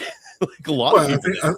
If he said that in a New Yorker article, it hasn't hit the rounds like before. So I think that maybe there's more pressing things that people don't care about. Maybe his voice. Maybe he got away with it. Yeah, maybe he got away. Maybe it doesn't matter anymore. I don't know. I just remember when that happened, people like everybody who was an employee of the NBA was silent, and it was like, "Yay, great job with your ethics. Great job with having integrity there." Like staying silent on democracy if it hurts your bottom line. Like, good stuff. Good stuff. Anyways. Yeah, I was thinking about something about Steve Kerr, but yeah, go on. I'm done. I'm finished, actually. So as far as, did you guys talk about what do you think the lineup is going to be like? Is GP2 going to, is he coming back? Melton is coming back. There's nothing that the Warriors can really do with these. I don't know. I'm honestly like, it's such a depressing situation. I'm not even going to speculate. I have no clue. Like, look, my bottom line is Mike Dunleavy Jr. is going to try to do what he does. It's all going to be so that you can be a below 500 team this year. I can safely tell you the Warriors will be a below 500 team again this year. They only won 37 games. And what convinces anyone that things are gonna change this year? Like, I don't like, and a lot of those wins came early in the season when they still had Kuminga. So what in what world would anyone assume that this year's Warriors will be better than the 37 win team? Even if you trade that number 11 pick for, let's say, a Kawhi Leonard, okay, but you lost Jimmy Butler, who you had for, I don't know. And Kawhi Leonard doesn't move the needle for me. I don't even know if the Clippers will let him go. Giannis is not coming here. That would be a massive shock. I do not see Giannis Antetokounmpo coming to the Warriors. I don't know what's going to happen, man. My personal position is I'm just going to sit back. I'm going to see what this buffoon does. And when I say buffoon, I mean like the entire. It's the Dunleavy Kerr package, and I'm just going to talk about it after the fact. There's nothing else to really do. Well, I like that. On Friday, you and Armando brought up a point that I saw when I was watching TNT inside the NBA, and it baffled me. I wanted to email you and Armando, but I was like, oh, this is going to be too long, and maybe no one would notice. But the fact that Draymond Green literally described that success and what it looks like has pivoted from them winning championships and games, but it's about money. And apparently, I guess Chase Center and the Warriors organization are just raking in dollars because you have the tech bros, you have a lot of diverse people that are just oblivious to outside of San Francisco. Well, you got the Weibo sponsorship as well. Who knows how much money that brings in? Yeah. Chase Bank, their name is on that arena. Who knows how much money that brings in? But I do wonder, like, if the sellout streak will continue this year. Because again, regardless of having Stephen Curry on your team or not, we all witnessed how depressing Warriors basketball is when he's injured and not playing. Mm-hmm. And that was about half the season this year. Why would you think things will change for Steph turning 39? Mm-hmm. I don't get that's the part I don't get. It's like critically like that. So, man, what's up? So people are not thinking critically like that. Like we still have people that believe that Curry is still top 10, and I like, you can disagree with me as far when as he's healthy. Here's the thing: when he's healthy, yes, I would agree with that. When he's healthy, I think, but he's never healthy anymore. Like, and here's the other part that's really depressing: is Steve Kerr has made it perfectly clear, and my personal observation skills agree with this sentiment, that Steph, the only way he can still play elite level basketball is by having four other people in that court whose objective is solely to make Steph's life easier, whether it's with cutting or with a heavy focus on screens and multiple screens. Yeah. That is the only way at this point in Stephen Curry's career, it seems, that he can thrive. And so what that means is we're going to be seeing even more. First of all, GP2 I think is 100% coming back, and we're going to be seeing even more of these Steph, GP2, Pajemski, and whoever the fourth guard is. We're going to be seeing a whole bunch more of that this year, and that does not translate to winning. Well, I said a long time ago that I think he's trying to get to 30,000 points, and because he was a late college, he'll easily get there, and then also he missed time with injuries throughout his career. So I think getting up to 30K will cement him in that statistical category as one of the best players ever. Especially since he's playing less years than, say, for example, someone with 1 year of college and didn't deal with so much injuries throughout their career. Was it Steph body can survive? And again, Johnny Puma in our chat writes delusional. What's delusional about it? Here, I'll post a link again, Johnny, if you want to come on and have a debate, because what did I provide specifics? What point was delusional? Yeah. And maybe you were saying something you said. I'm not sure I don't know.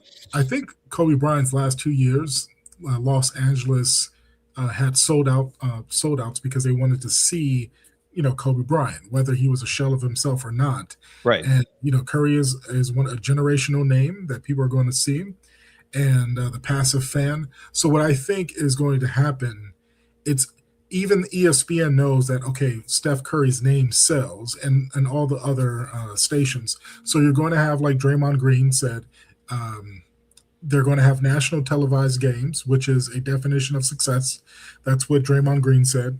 You're going to continue the sellout streak because people are just going to show up and they have the passive income to do so. And I think actually the Warriors are buying out tickets as well, because we saw empty seats in a sold-out arena apparently.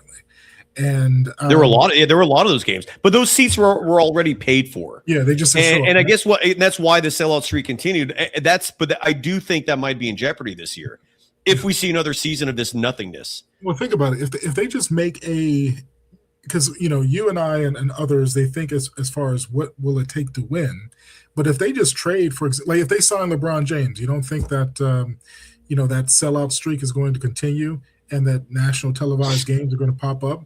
If they make a trade for Kawhi, I suggested it on my email. I don't think this is going to make the Warriors contenders, but I think it'll be interesting if they traded for Jaylen Brown. He's going to be 30 next year. But how would they get Jaylen Brown? That's a laugh. How the hell would they get Jaylen Brown on their team? Well, you'll have to give up Jimmy Butler's contract. So what else? No, you have to give up your 11th pick and a couple of. What else? I would like. Well, there's no thought. If anybody who thinks the Celtics will trade Jaylen Brown to the Warriors for what? The only discussion I've heard in terms of trades for Jaylen Brown is the Celtics swapping him with Giannis Antetokounmpo because they're in win now mode. The Celtics do not give a shit about your future first round picks unless you're willing to give up like 4 of them. Yeah, and then what for a 30-year-old Jaylen Brown who could break down at any point? This is insanity. And I'm just bringing it up because based on the point, it just takes one move to really elevate that intrigue. Doesn't mean that you're going to be contenders. But if you made a move for Kawhi or signed to LeBron or even a big splash of Jaylen Brown and you mortgaged your entire future. Can we drop the Jaylen Brown thing? That's not going to happen. Let's just drop it. Only because there's no chance in hell that's happening. Yeah, go ahead. I won't say that. But Hamza in the chat earlier said that because I asked him, do you care about the future? And he said, Steph Curry is a franchise and we give him everything, which means he doesn't care about if we keep the picks or what happens after Steph Curry. So, yeah, so the person I'm not going to name, but someone like him mortgage the future like crazy will increase those sellouts and also get you a national televised game to intrigue. So that's the definition of success, making money. And I think that's why Draymond Green on his podcast, like before he made the statement of Steve Kerr has hindered his offensive ability, he did glaze Steve Kerr pretty heavily as far on a different podcast when he said the game on the line, I wouldn't know what coach I would rather have than Steve Kerr. And he had this big smile on his face. It was like a little bit creepy. And I said, dude, it's complete unawareness of what your fans are saying and what the media is saying. And you're just out there. I think he was also on a stage and I think the reason why, because Draymond Green knows his biggest money opportunities are in California. He doesn't want to leave the sunny state. And he's just looking for his actual future. Like when Armando says that Draymond is winning in life because if you have 70-degree weather, things are fine. You don't have to move your family. And if you get an extension, did you already hear that they're talking about extensions for Curry and Draymond? You're muted. Yes, but Steph's going to get likely a 1-year extension. Mm-hmm. And I mentioned this before. My guess would be Draymond. They'll revise his deal because he has 1 year left at $27 million and change. They'll likely change that, and he'll probably get something like 2 years, $45 million. So you're reducing the annual. Declining his player option because he said he doesn't want to decline. Well, you'd have to decline the player option and then sign a new deal. Okay. Yeah. 2 years, 45. And now you have him at, let's say you pay him $25 million this year, but then the second year of the deal, you only have to pay him 20 only. You'd only have to pay him 20. But still, that I would imagine that's what would happen with Draymond is. Yeah, and chosen in chat, I completely agree with Draymond Green. Like, do what's best for you. Be selfish. So I'm not mad at him. Who would want to pack up their entire life? I'm just talking about the realistic opportunities for the Warriors to actually win, because people think their championship window is still open. It's not open. This is just that's crazy. This is selling popcorn right now. It's just selling popcorn. Getting as much as you can. Yeah. No, yeah, I don't think many people are blaming Dre for wanting to continue this. This is where you need a front office with balls. This is where you need either a front office or ownership who puts their foot down and just does not focus on nostalgia over success. This is where we are. It's very unfortunate. I got two other people have jumped on or are in the green room who want to jump on. I want to give them time before we go. Julian, any final thoughts from your end? No, I would say if you want to keep me on, because maybe they're joke people. Kayoko's real. I don't know who Derek is. Okay. Let's go with Derek. Kayoko, I'll save you for last. You'll be our closer tonight. Derek, is this the same Derek who's from Vegas? Normally you're on camera, though. Yes, it is. Yes, sir. The juice is loose, and the juice. Oh, every time I see you now, I gotta find my juice drop. The juice, juice is very good, huh? I like the juice. Juice is good. Oh, it's very good. Oh, it's fantastic. The juice. Oh, I'm kidding. Obviously, Derek, you're not on the juice. But Derek, I do have a question for you, though, pertaining to weightlifting. What were your thoughts? I don't know if you saw the story, but what are your thoughts on Darren Peterson blaming his cramps? And Ramona Shelburne wrote a great story about this on creatine and the fact that his body, like, not everyone is equipped to handle creatine. Apparently, that includes Darren Peterson. What are your thoughts on that? Your nutrition has to be up there, and you have to drink plenty of water. And right. That's probably something that he wasn't doing. Correct, and he admitted that. So, but yeah, that was primarily what he was dealing with this past year. The description of having a full body cramp and the fact that it feels like you're dying, I don't want to ever experience that. That sounded awful. I mean, I have calf cramps, and those are just like, that's brutal. Your whole body cramping? I can't even begin to imagine what that's like. Have you ever experienced a full body cramp, Derek? Not a full body cramp, but I mostly feel cramps in my abdominals after, like, doing an exercise. You guys ever experienced that? That's pretty brutal. That sounds brutal. How do you release a tight psoas, Derek? Do you know about that? Yeah, so they have an actual psoas. I want to call it a machine, but it's like I got it. Yeah, it's like a mechanism, and you lie on it. So you lie directly on it, and it gets that psoas muscle way better than a foam roll or even a Theragun.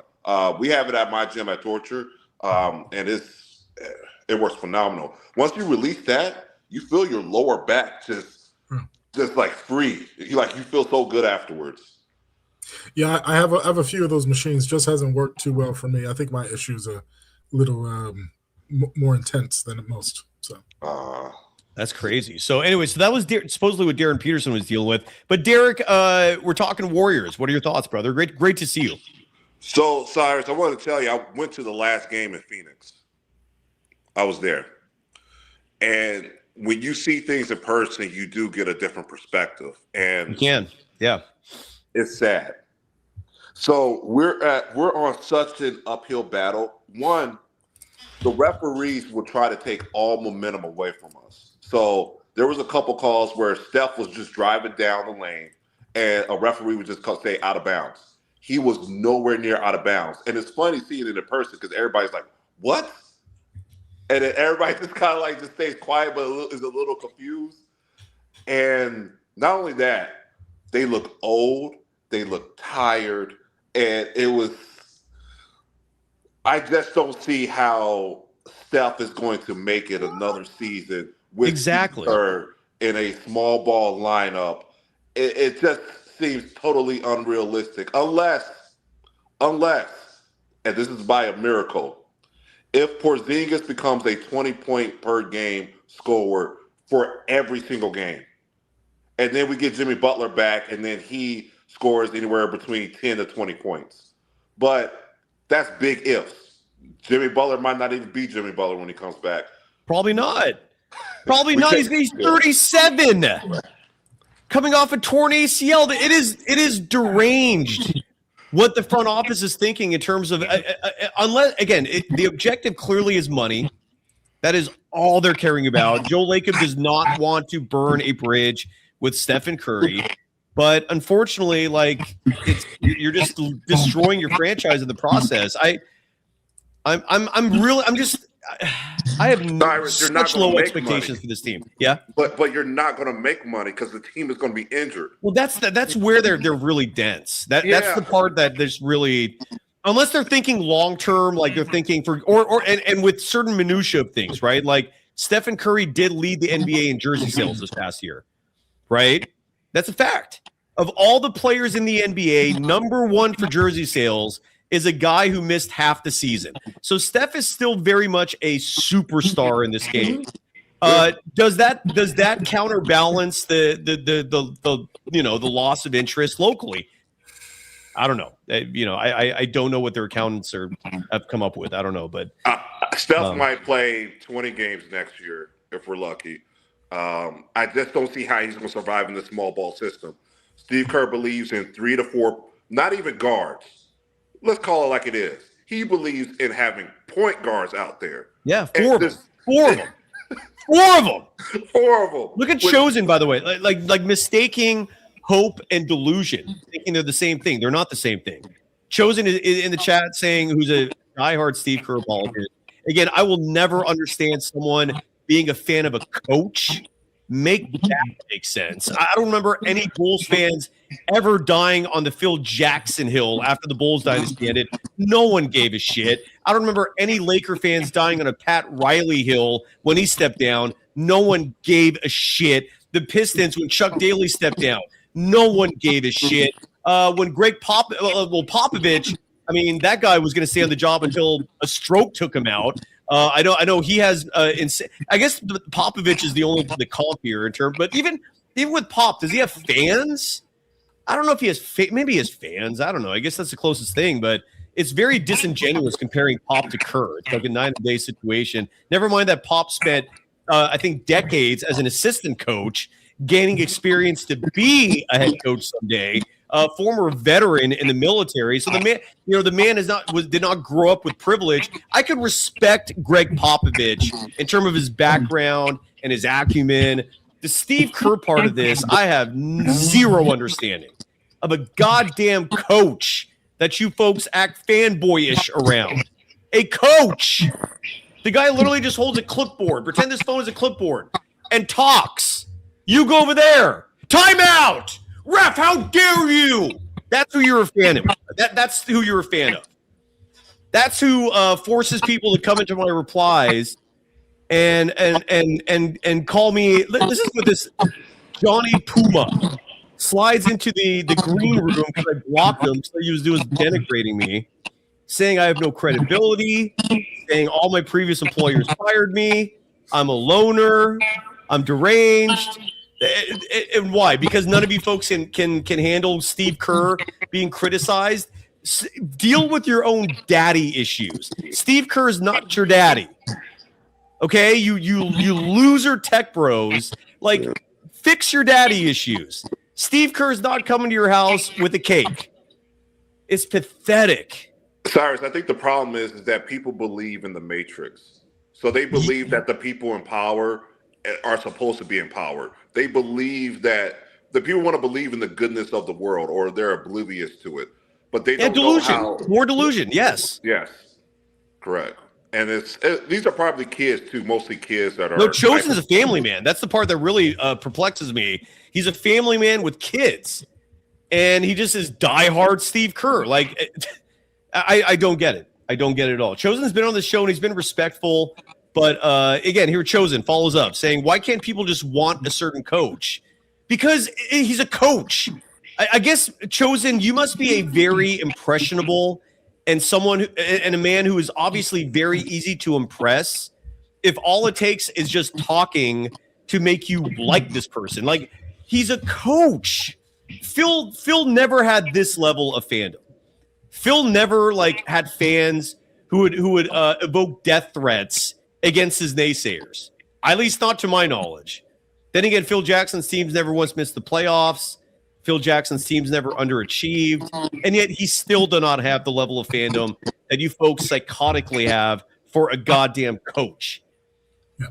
Do you two remember, Chosen's saying that's now Chosen's comparing Steve Kerr, who talks for a living basketball, with Steve Jobs, an innovator who created technology, or at least was a huge part of it, that changed all of our lives. You're comparing him to Steve Kerr, a clipboard holder?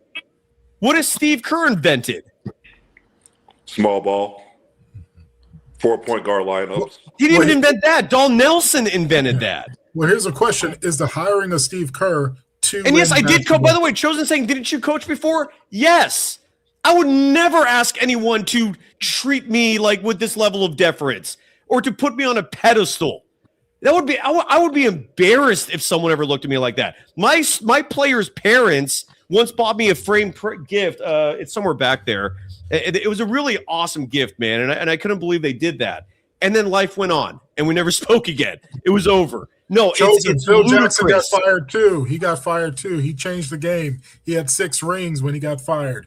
We can move on. Look at this. Now Chosen's just bringing up resume. That's when you know you're losing the debate. 4 rings. Casey Jones had 12 of them. Do you hang up his poster on your wall? And what did Steve Kerr do for those 4 rings? I didn't see him on the court dribbling or shooting. I just saw him deciding who goes in and who goes out. And it was an easy thing to do when your team was stacked. 6 of the last 7 years, they've underachieved because he can't do that efficiently or effectively. Change the game for a generation. Kerr didn't do shit. That was Stephen Curry who changed the game for a generation. Correct. Steve Kerr stole the system from Greg Popovich, integrated the triangle within it, Phil Jackson's system, technically Ted Winter's system, and you're crediting Kerr for that? Yeah. Steve Kerr didn't even want Steph Curry shooting from 30 feet and beyond. How many times early in his coaching career was he put his head on his hands on his head saying, "Oh my God, why'd you take that shot?" Steph Curry was pulling up from 40, and Steve Kerr said, "Okay, fine, you can start taking these 40-foot jumpers." Then Dame started taking it. Then the whole league started taking it. Steve Kerr didn't make Steph Curry take those long threes. Not to mention every time Steve Kerr was gone, we did better. We did better when Steve Kerr was gone. Our last championship title, who was our assistant coach? Mike Brown. Look what Mike Brown is doing with New York right now. You're right. And bring back Luke Walton. And let's not ignore that the guy Steve Kerr ran off won 2 postseason games against that same Knicks team that's going to represent the East probably in the NBA Finals. Philly couldn't even get 1 win against that team. The guy that Steve Kerr had 0 respect for and pushed away won 2 games against the Hawks. And that same player you're of course going to hate on again because your lovely coach, your beloved coach. Yeah. Fucking coach. Won those 2 games as the main factor on both ends of the floor, too. It wasn't just him stupid, participating. Dude.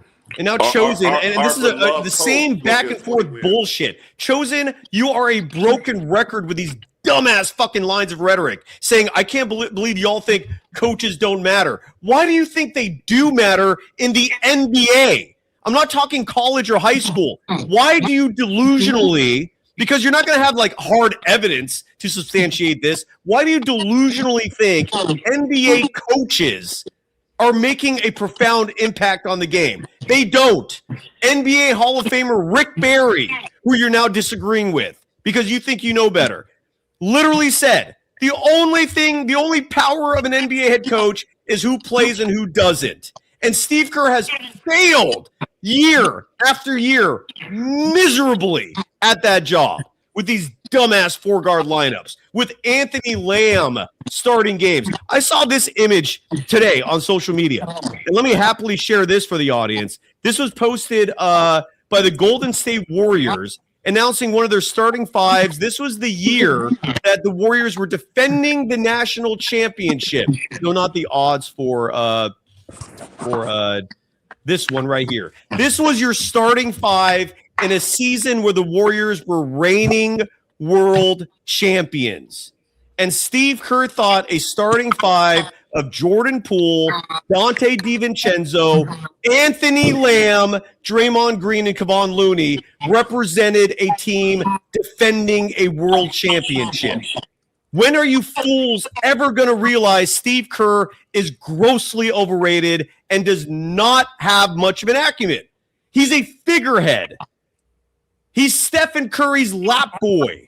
And that's who you put on a poster, being a cheerleader. Chosen now denigrating Rick Barry, saying he's not the only one with an opinion. Whose opinion do you want to evoke? That gives NBA coaches tremendous credit. Find me one. Unbelievable shit, dude. What are you gonna bring up Michael Jordan from the 90s? Because he loved Phil Jackson? Said he'd never play for another coach, then 2 years later played for Doug Collins again?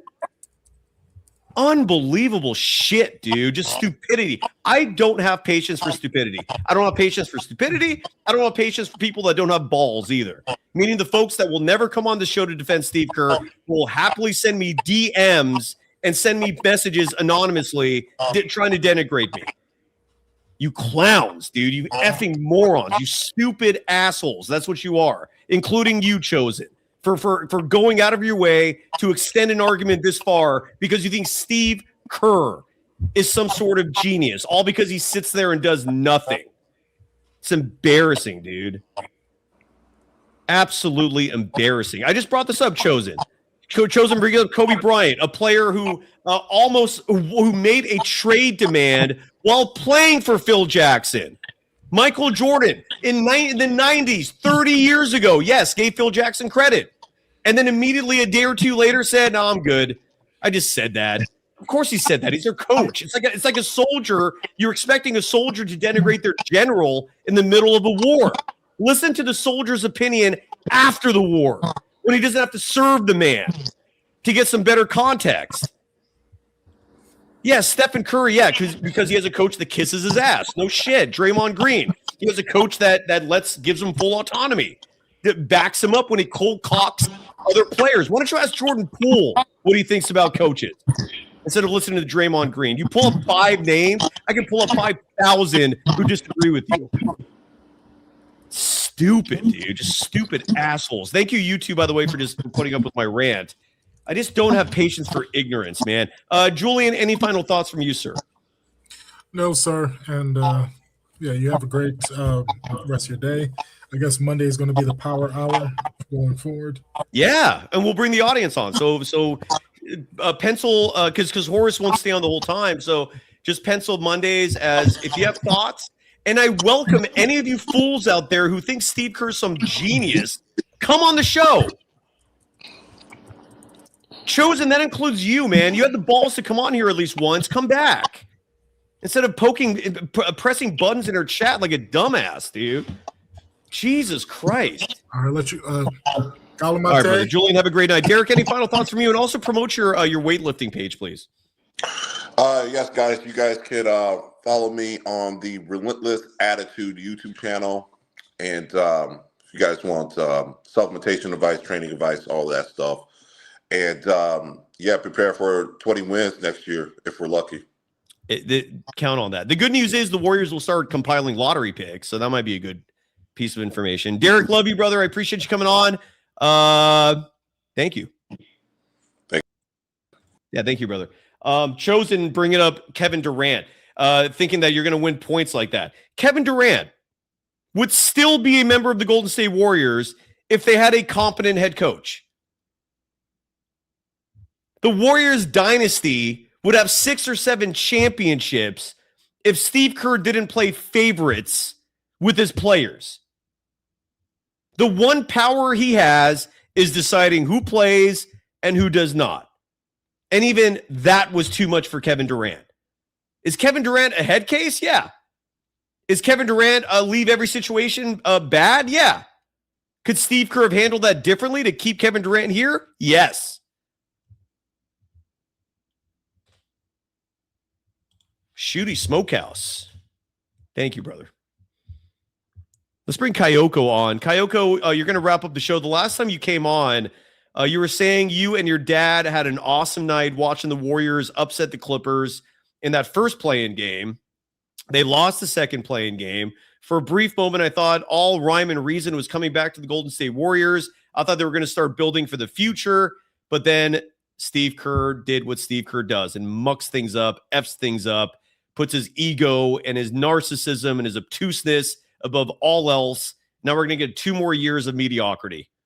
On that note, Kayoko, how are you doing?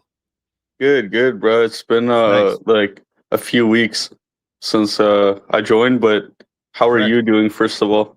I'm calming down after, again, just utter ignorance permeating left and right all around me, having to fight that off. I'm doing okay. How are you? I mean, okay. Like life at least, right? You know, done school, working. Good. Spending a lot of time like in the gym with my family, like stuff like that. So I'm pretty happy to just be over like school, right? So here I am.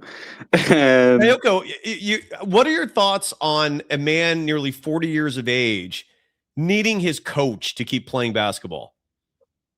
yeah, so I actually joined just to briefly touch on that and the implications of Steph's legacy, if you don't mind, sir. I don't mind at all. Go ahead. Yeah. Yeah. So with all that being said, I was having a great like year, and then of course I saw that Kerr got extended. Yeah. I was hurt.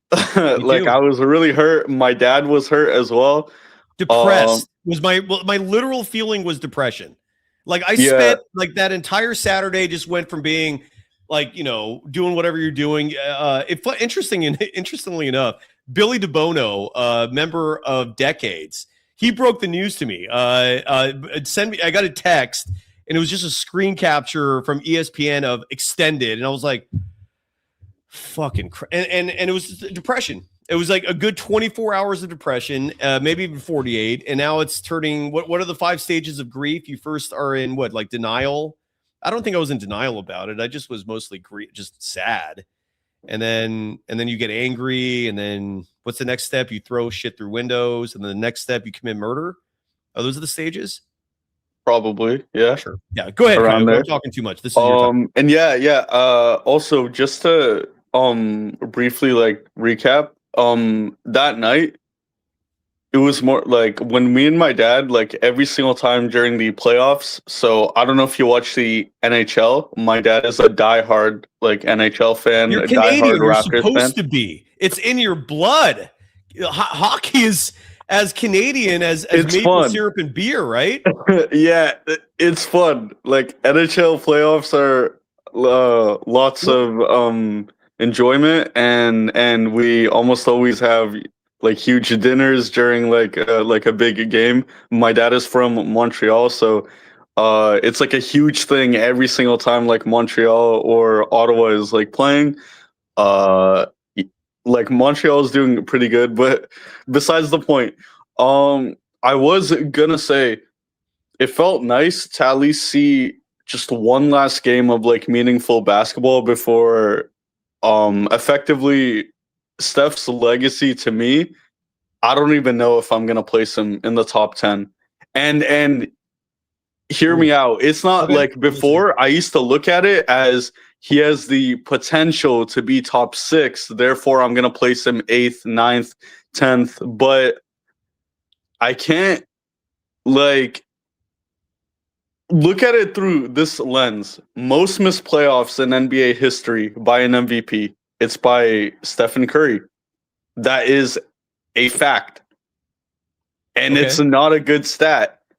Blew a 3-1 lead in the finals. Has never won an all-NBA defensive selection. And does not lead even in advanced categories ever. Not once. And I don't even think he's top 20 in that. Jesus. Not in rebounding. I'm not sure if he's even top 15 in assists. So if he's not thriving in the longevity, to me, getting that 5th ring could have at least excused all these holes in his resume. But if he's not getting a 5th ring, with only one Finals MVP? Like eventually, 10 years down the line, where we have a new face of the league, and they have pretty similar stats, but probably a bit less worse 3-point shooting, we're gonna say, why do all these people place this guy Stephen Curry in the top 10? He clearly isn't deserving of it. And look, I love Curry, but I don't know if I can place him. Let's do an exercise, and we'll get some music underneath this, Kayoko, because you bring up. Well, first of all, those are literal facts you brought up regarding Steph in the postseason that are important for context. But the debate about top 10 all time is always a fun one. And do you have your list ready? And if not, compile it real fast, will you?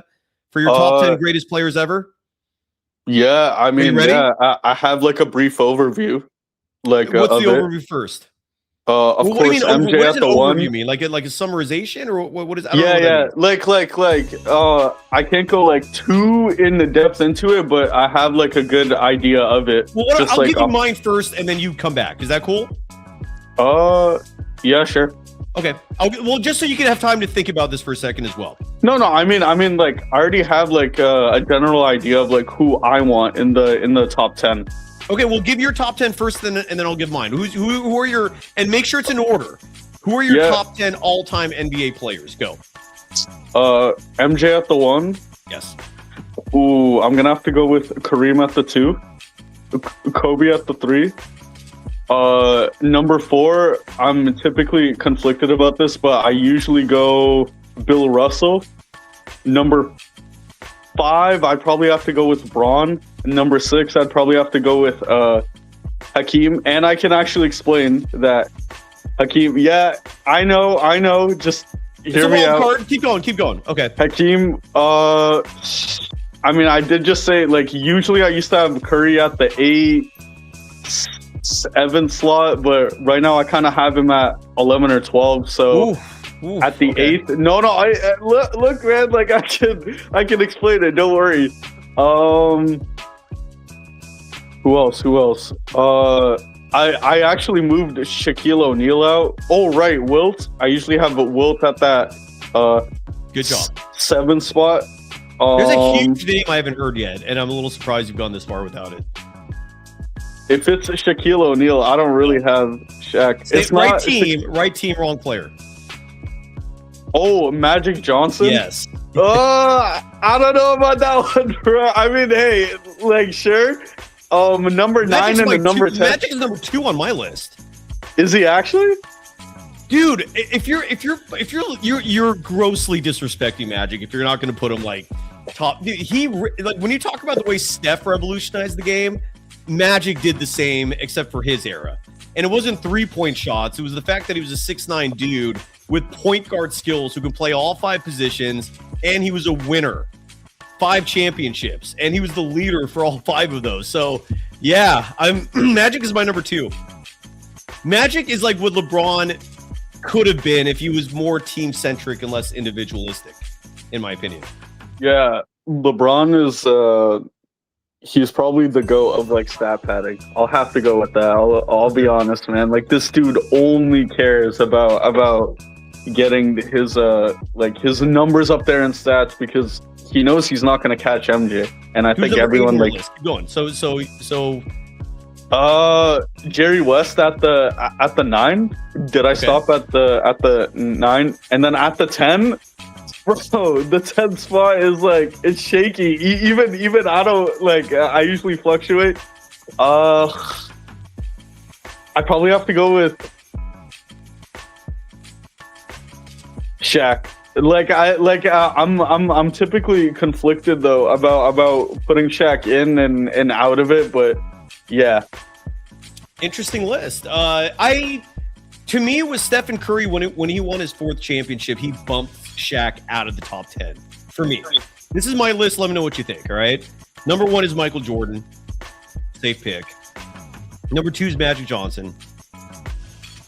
Number 3 is Kareem Abdul-Jabbar. Number 4 is LeBron James, and I think even that's too high. But I don't want to offend his fans that much. But his fans call him the GOAT. That's ridiculous. I I think 2 is a little too high. 4 championships is an underachievement. So I have LeBron at 4, Bill Russell at 5, Tim Duncan at 6. Oh, right. I forgot about Timmy. Kobe Bryant at 7. That's fair. Okay. Stephen Curry at 8. Wilt Chamberlain at 9. Larry Bird at 10. That's fair. Yeah. And championships weigh a lot for me. And again, this is where it's subjective in terms of value you place on someone, but what's not subjective is what the goal is in competitive sports: winning. There's no complication there. That is the goal when you play sports, to win. And that's why the ring factor is so important to me, and especially in a sport like basketball where you only have 5 dudes on the court, and so one guy can make a very profound impact. If you don't have the rings, like Wilt is the one exception to that, and I defer to Rick Barry for that largely because he played against them, literally watched him play. And what Rick repeatedly says about Wilt's 2 championships is Russell's Celtics were so deep that Wilt never had a super team to match that. So Wilt's my top 10, but yeah. No, it's a fair list. Like, I actually like that list. And to furthermore hammer the point, to me, it was more so, okay, if Steph continues on this trajectory and wins 2 more chips and maybe 1 more Finals MVP, then I could have him over Kobe. But looking back at it now, Kobe, I'm pretty sure all 5 of Kobe's rings, I don't know if you knew this, they're actually the 10th hardest rings path to a championship in NBA history. 2 of Hakeem's rings are in the top 4. And I think 1 of Kobe's is like in the top 6. So think about that. This is why I don't really place a huge respect on LeBron's 4 rings, because they're easy. They're easily the easiest in the past 15. Yeah, the bubble. Agreed. And again, his fans will point out the 9-10 straight NBA Finals appearances. That Eastern Conference was such a joke, dude. You've seen what LeBron has been since he came to the West. 1 trip to the finals, and it was in the bubble. So it would have been nice to see LeBron, play a hand earlier in his career in the West, so we could have seen truly, just how much of an accomplishment those finals trips were in that pathetic Eastern Conference. But and he feasted on that conference too. Like, he made sure to stack up with the deck as well. And a lot of people say, oh, well, look at game 6 of 2013. To that I say, what were his stats before that? Read out his stats. 16 points per game on 33% shooting from the field. A lot of people look at LeBron's highs, but they don't look at the context before games. The reason why he was down 3-1 is because he wet the bed. He was playing awful in those first 4 games.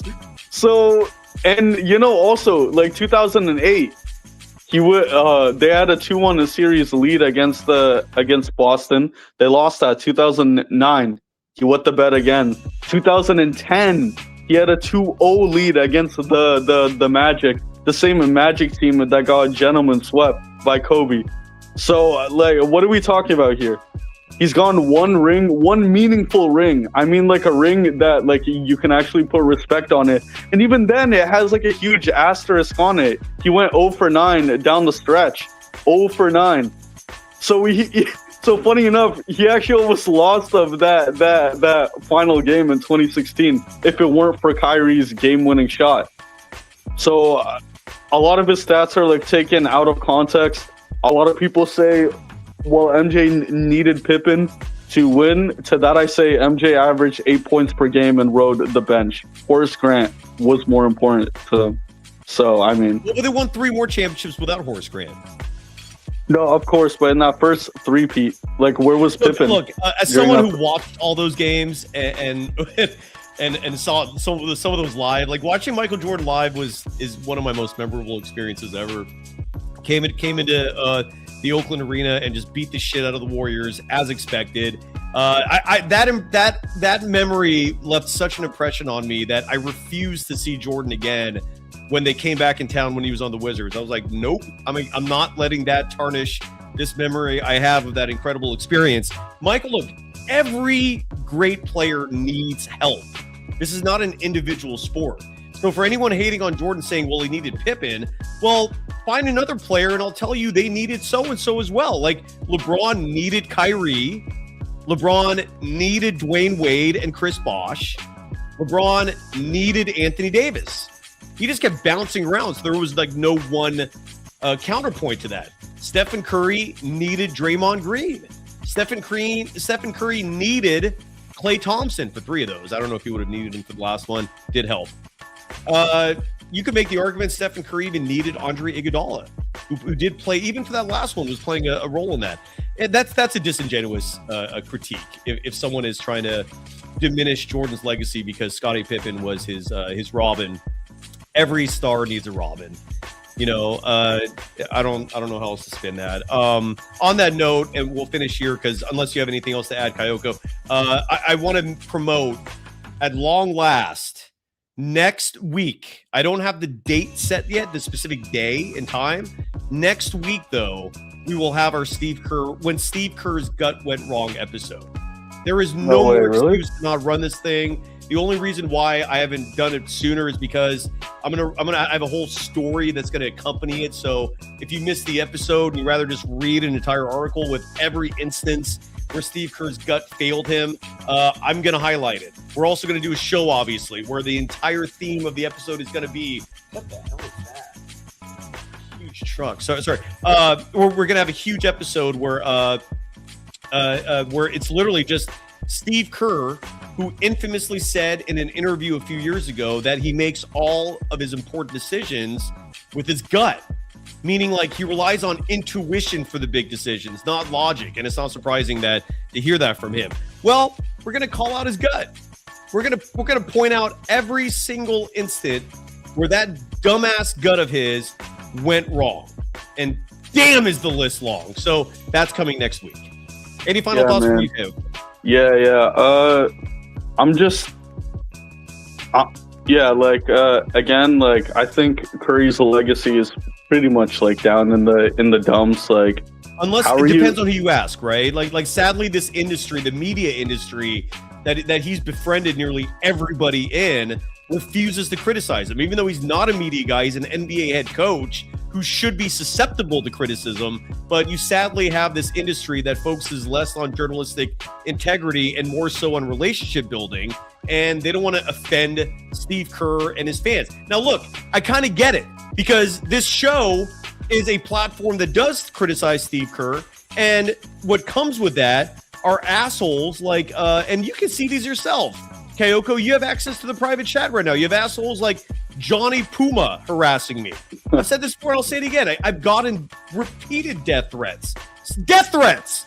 Like, you have the number of messages I have gotten from people who, and the theme is always very similar, which makes me wonder if it's just the same guy. And I think if you even know who one of these guys are, this psychopath used to play for SFSU basketball once upon a time, and now he thinks he's a hood rat. And these guys literally DM me, and I assume they're guys, who knows, that look out behind you. Do you realize how easily your shins can snap? You never know who's going to jump out of a bush and just cut your throat. I get those kind of messages because I criticize Steve Kerr, not Stephen Curry, Steve Kerr. Now, on that same notion, if you don't like negative attention, you should not be in the media industry. This is not the job for you. And sadly, you have a lot of people in this industry who still get into it knowing full well they are a public figure by default. You're susceptible to criticism of your own as someone in the media. But most of those folks that would rather just, play it safe, not criticize them, and then not get death threats and nasty messages accompanying that from absolute morons who are too afraid to ever say the shit to me to my face and or come on the show to at least try and discuss this logically. It's a very sad state of affairs that we live in this planet as a whole. And the sports industry is a gross over reflection of that. It is just full of toxicity. But with all that said, next week, I will call out the head coach of the Warriors, a man who Julian researched and found out has earned over $140 million as a coach. It's disgusting, man. It is disgusting. It's revolting.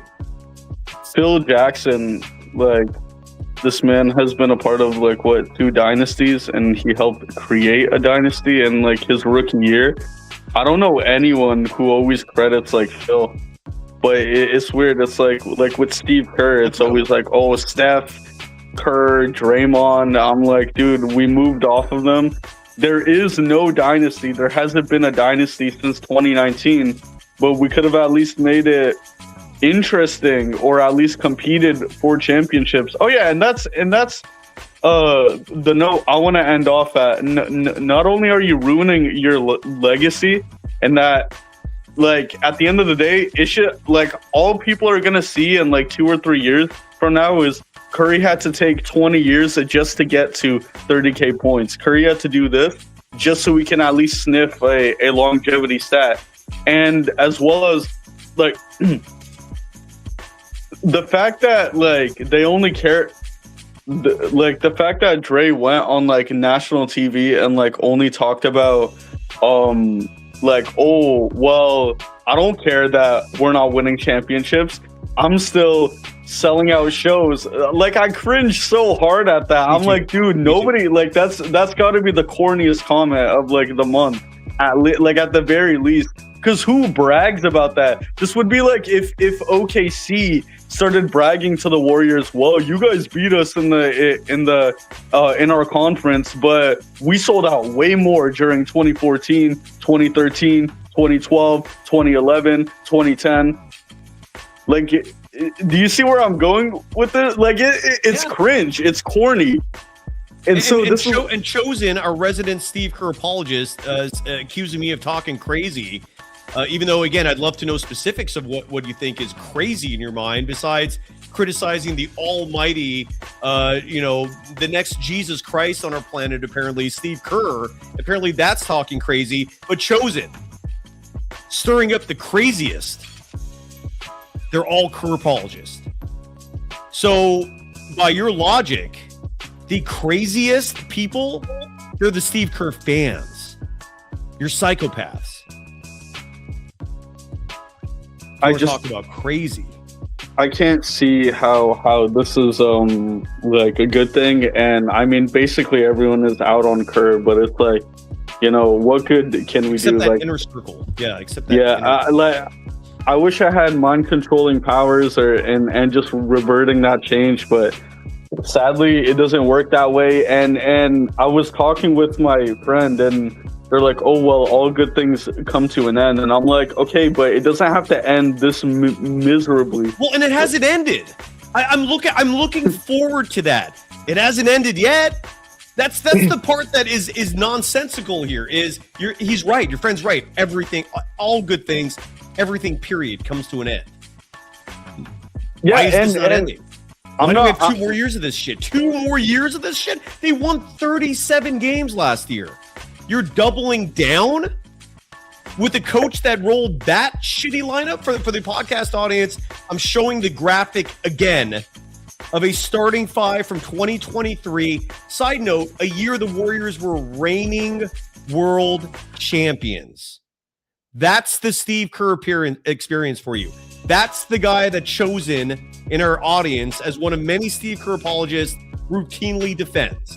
A starting 5 of Jordan Poole, Dante DiVincenzo, Anthony Lamb, a two-way player, Draymond Green, and Kevon Looney. Kevon Looney, by the way, another former player of Steve Kerr's who wants nothing to do with him at all. Yeah, and to add on to that, Cyrus, if you go to like Bleacher Report or like House of Highlights or like ESPN, it's never like a good post about the Warriors. It's always like the last time I've seen like a good like uplifting post, like what, half a year ago, like And that's not going to change. Barber NBA writing, they started that lineup once. Once too many, Barber.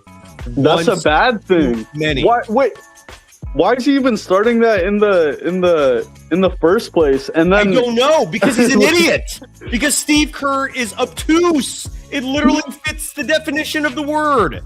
Obtuse, stubborn, prideful, not very smart. That's what an obtuse human being would do. Think that works. Lastly, Cyrus, like, I don't know if you know or have been paying attention to the draft. But I'm like, I have my eyes on like a few people. I don't really want EXL. I think I've like expressed that in the comments. He's a Swiss Army knife. He's the perfect Steve Kerr player. So a low ceiling guy who can do like a bit of everything that Kerr wants. Pardon? Hey, who's the player? No, EXL. I don't really want him, man. I thought you were describing Kareem Lopez's description, because I've heard that too. I don't want Kareem either. I'll be honest. I want LeBaron Filan Jr., but he's expected to go about 12th or like 13th. Elite ball handler, elite, just like Kyrie. He looks like a slightly less polished version of Kyrie, but we can all see his talent. And the thing is, like, all these very talented players. Oh, and then Nate Amens. I really want him as well. A comparison to look at is a more polished and more confident version of Jabari Smith Jr. That's like the best way. Oh, and of course, a more consistent shooter. He was only a freshman this year, but I'm bringing these names up to show you that, okay, even if we draft off of talent with this coach, it's going to be him plus Pod. Like it's not, he's not going to be able to spread his wings and actually like develop. Like, this is why I'm just like, wow, okay, like even those two names I just threw out you, and I really want us to take, if we take another guard, it's going to be a 4-guard lineup, despite him being extremely talented. He's like, oh, and he's a great scorer. In his final game, he dropped 35 points on elite efficiency, 0 turnovers too. Just a great player. And I just know if we take him, well, he's going to be stuck in with Pods and Pat Spencer and Steph. Like, it's just going to be a 4-guard lineup all over again, despite him being very talented and deserving his own lineup. Or if we were to take Nate Ament, so yeah, even though he's tall, he's like a volume scorer, and he kind of has to build his own confidence, especially because he was a freshman at like Tennessee. So if we were to take him, it's just going to be him alongside Pods, or him playing with Steph, pass the ball to Steph. And that's not him as a player. He has to like obviously play his own game. So yeah, those are the two names I want. I don't really want Kareem. I'm just not as high on him as a lot of people say. And I don't want Yaxel. Like, I just don't. He's 24 going up against 19-year-olds. That's very suspicious. Yeah, to me, he's more of like a late first-round pick. Like, Did you I watch just don't the see. episode with Kristen Peak? No, sir, I did not.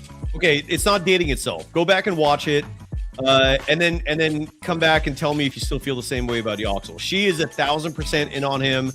She says ignore the age part. He's going to come in and immediately start contributing and be a legitimate big in the NBA. I trust her above all else.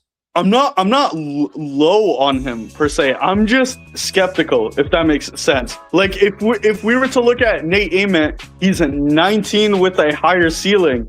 I want someone with like, but he won't be available. You got to be realistic here and talk about guys who will be available at 11. Make sense? Yeah. Those two guys are expected at the 10th, 11th, 12th spot. So, you know, I'm praying that we do get, or that they don't get taken. Miami is very interested in LeBaron Filan Jr. Miami has the 13th pick. Hopefully He does not get picked up at 12. Like, and yeah, a lot of talent will not be available. I can guarantee you that he will not be available at 11. I wish he was. It's a good dream. I'm not pushing back. I'm now looking at all my notes. No chance in hell. But if he is, 11. would you Not take 11. him? Would you take him though? If he is available. Yes, but he's not going to be available. I want to be realistic about this too. Some people have Nate Ahmed going 5th above Darius Acuff. So he's not going to be available, dude. I like the guy I was really high on. And I love Keaton Darius Acuff.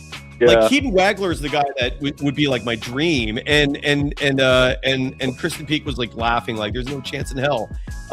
No, all these look, and she also made it very clear though.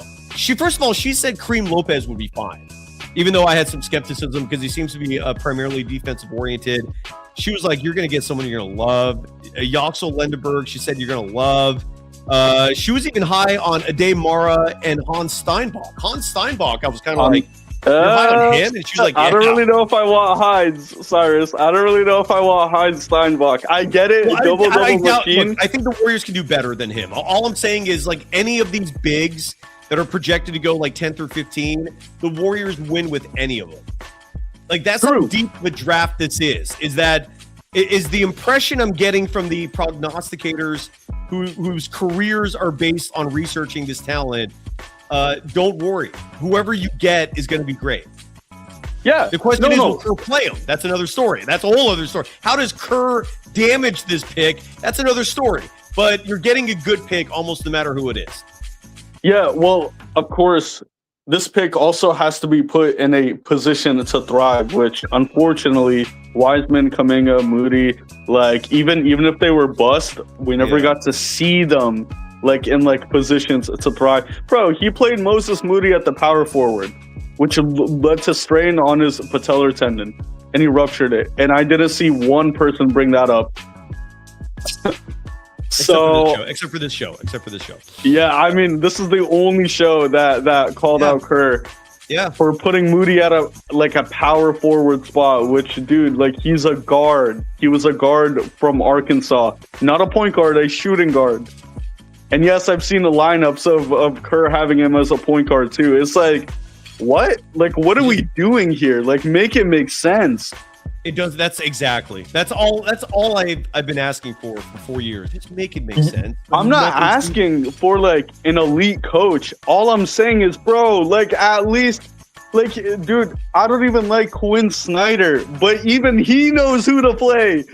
The same dude who didn't adjust 3 straight games against the New York Knicks, running the same pick and roll offense with Cat. You're right. No, you're right. Kayoko, I gotta go. I need to eat. Yeah. I didn't realize we've been on for almost 3 hours. Of course.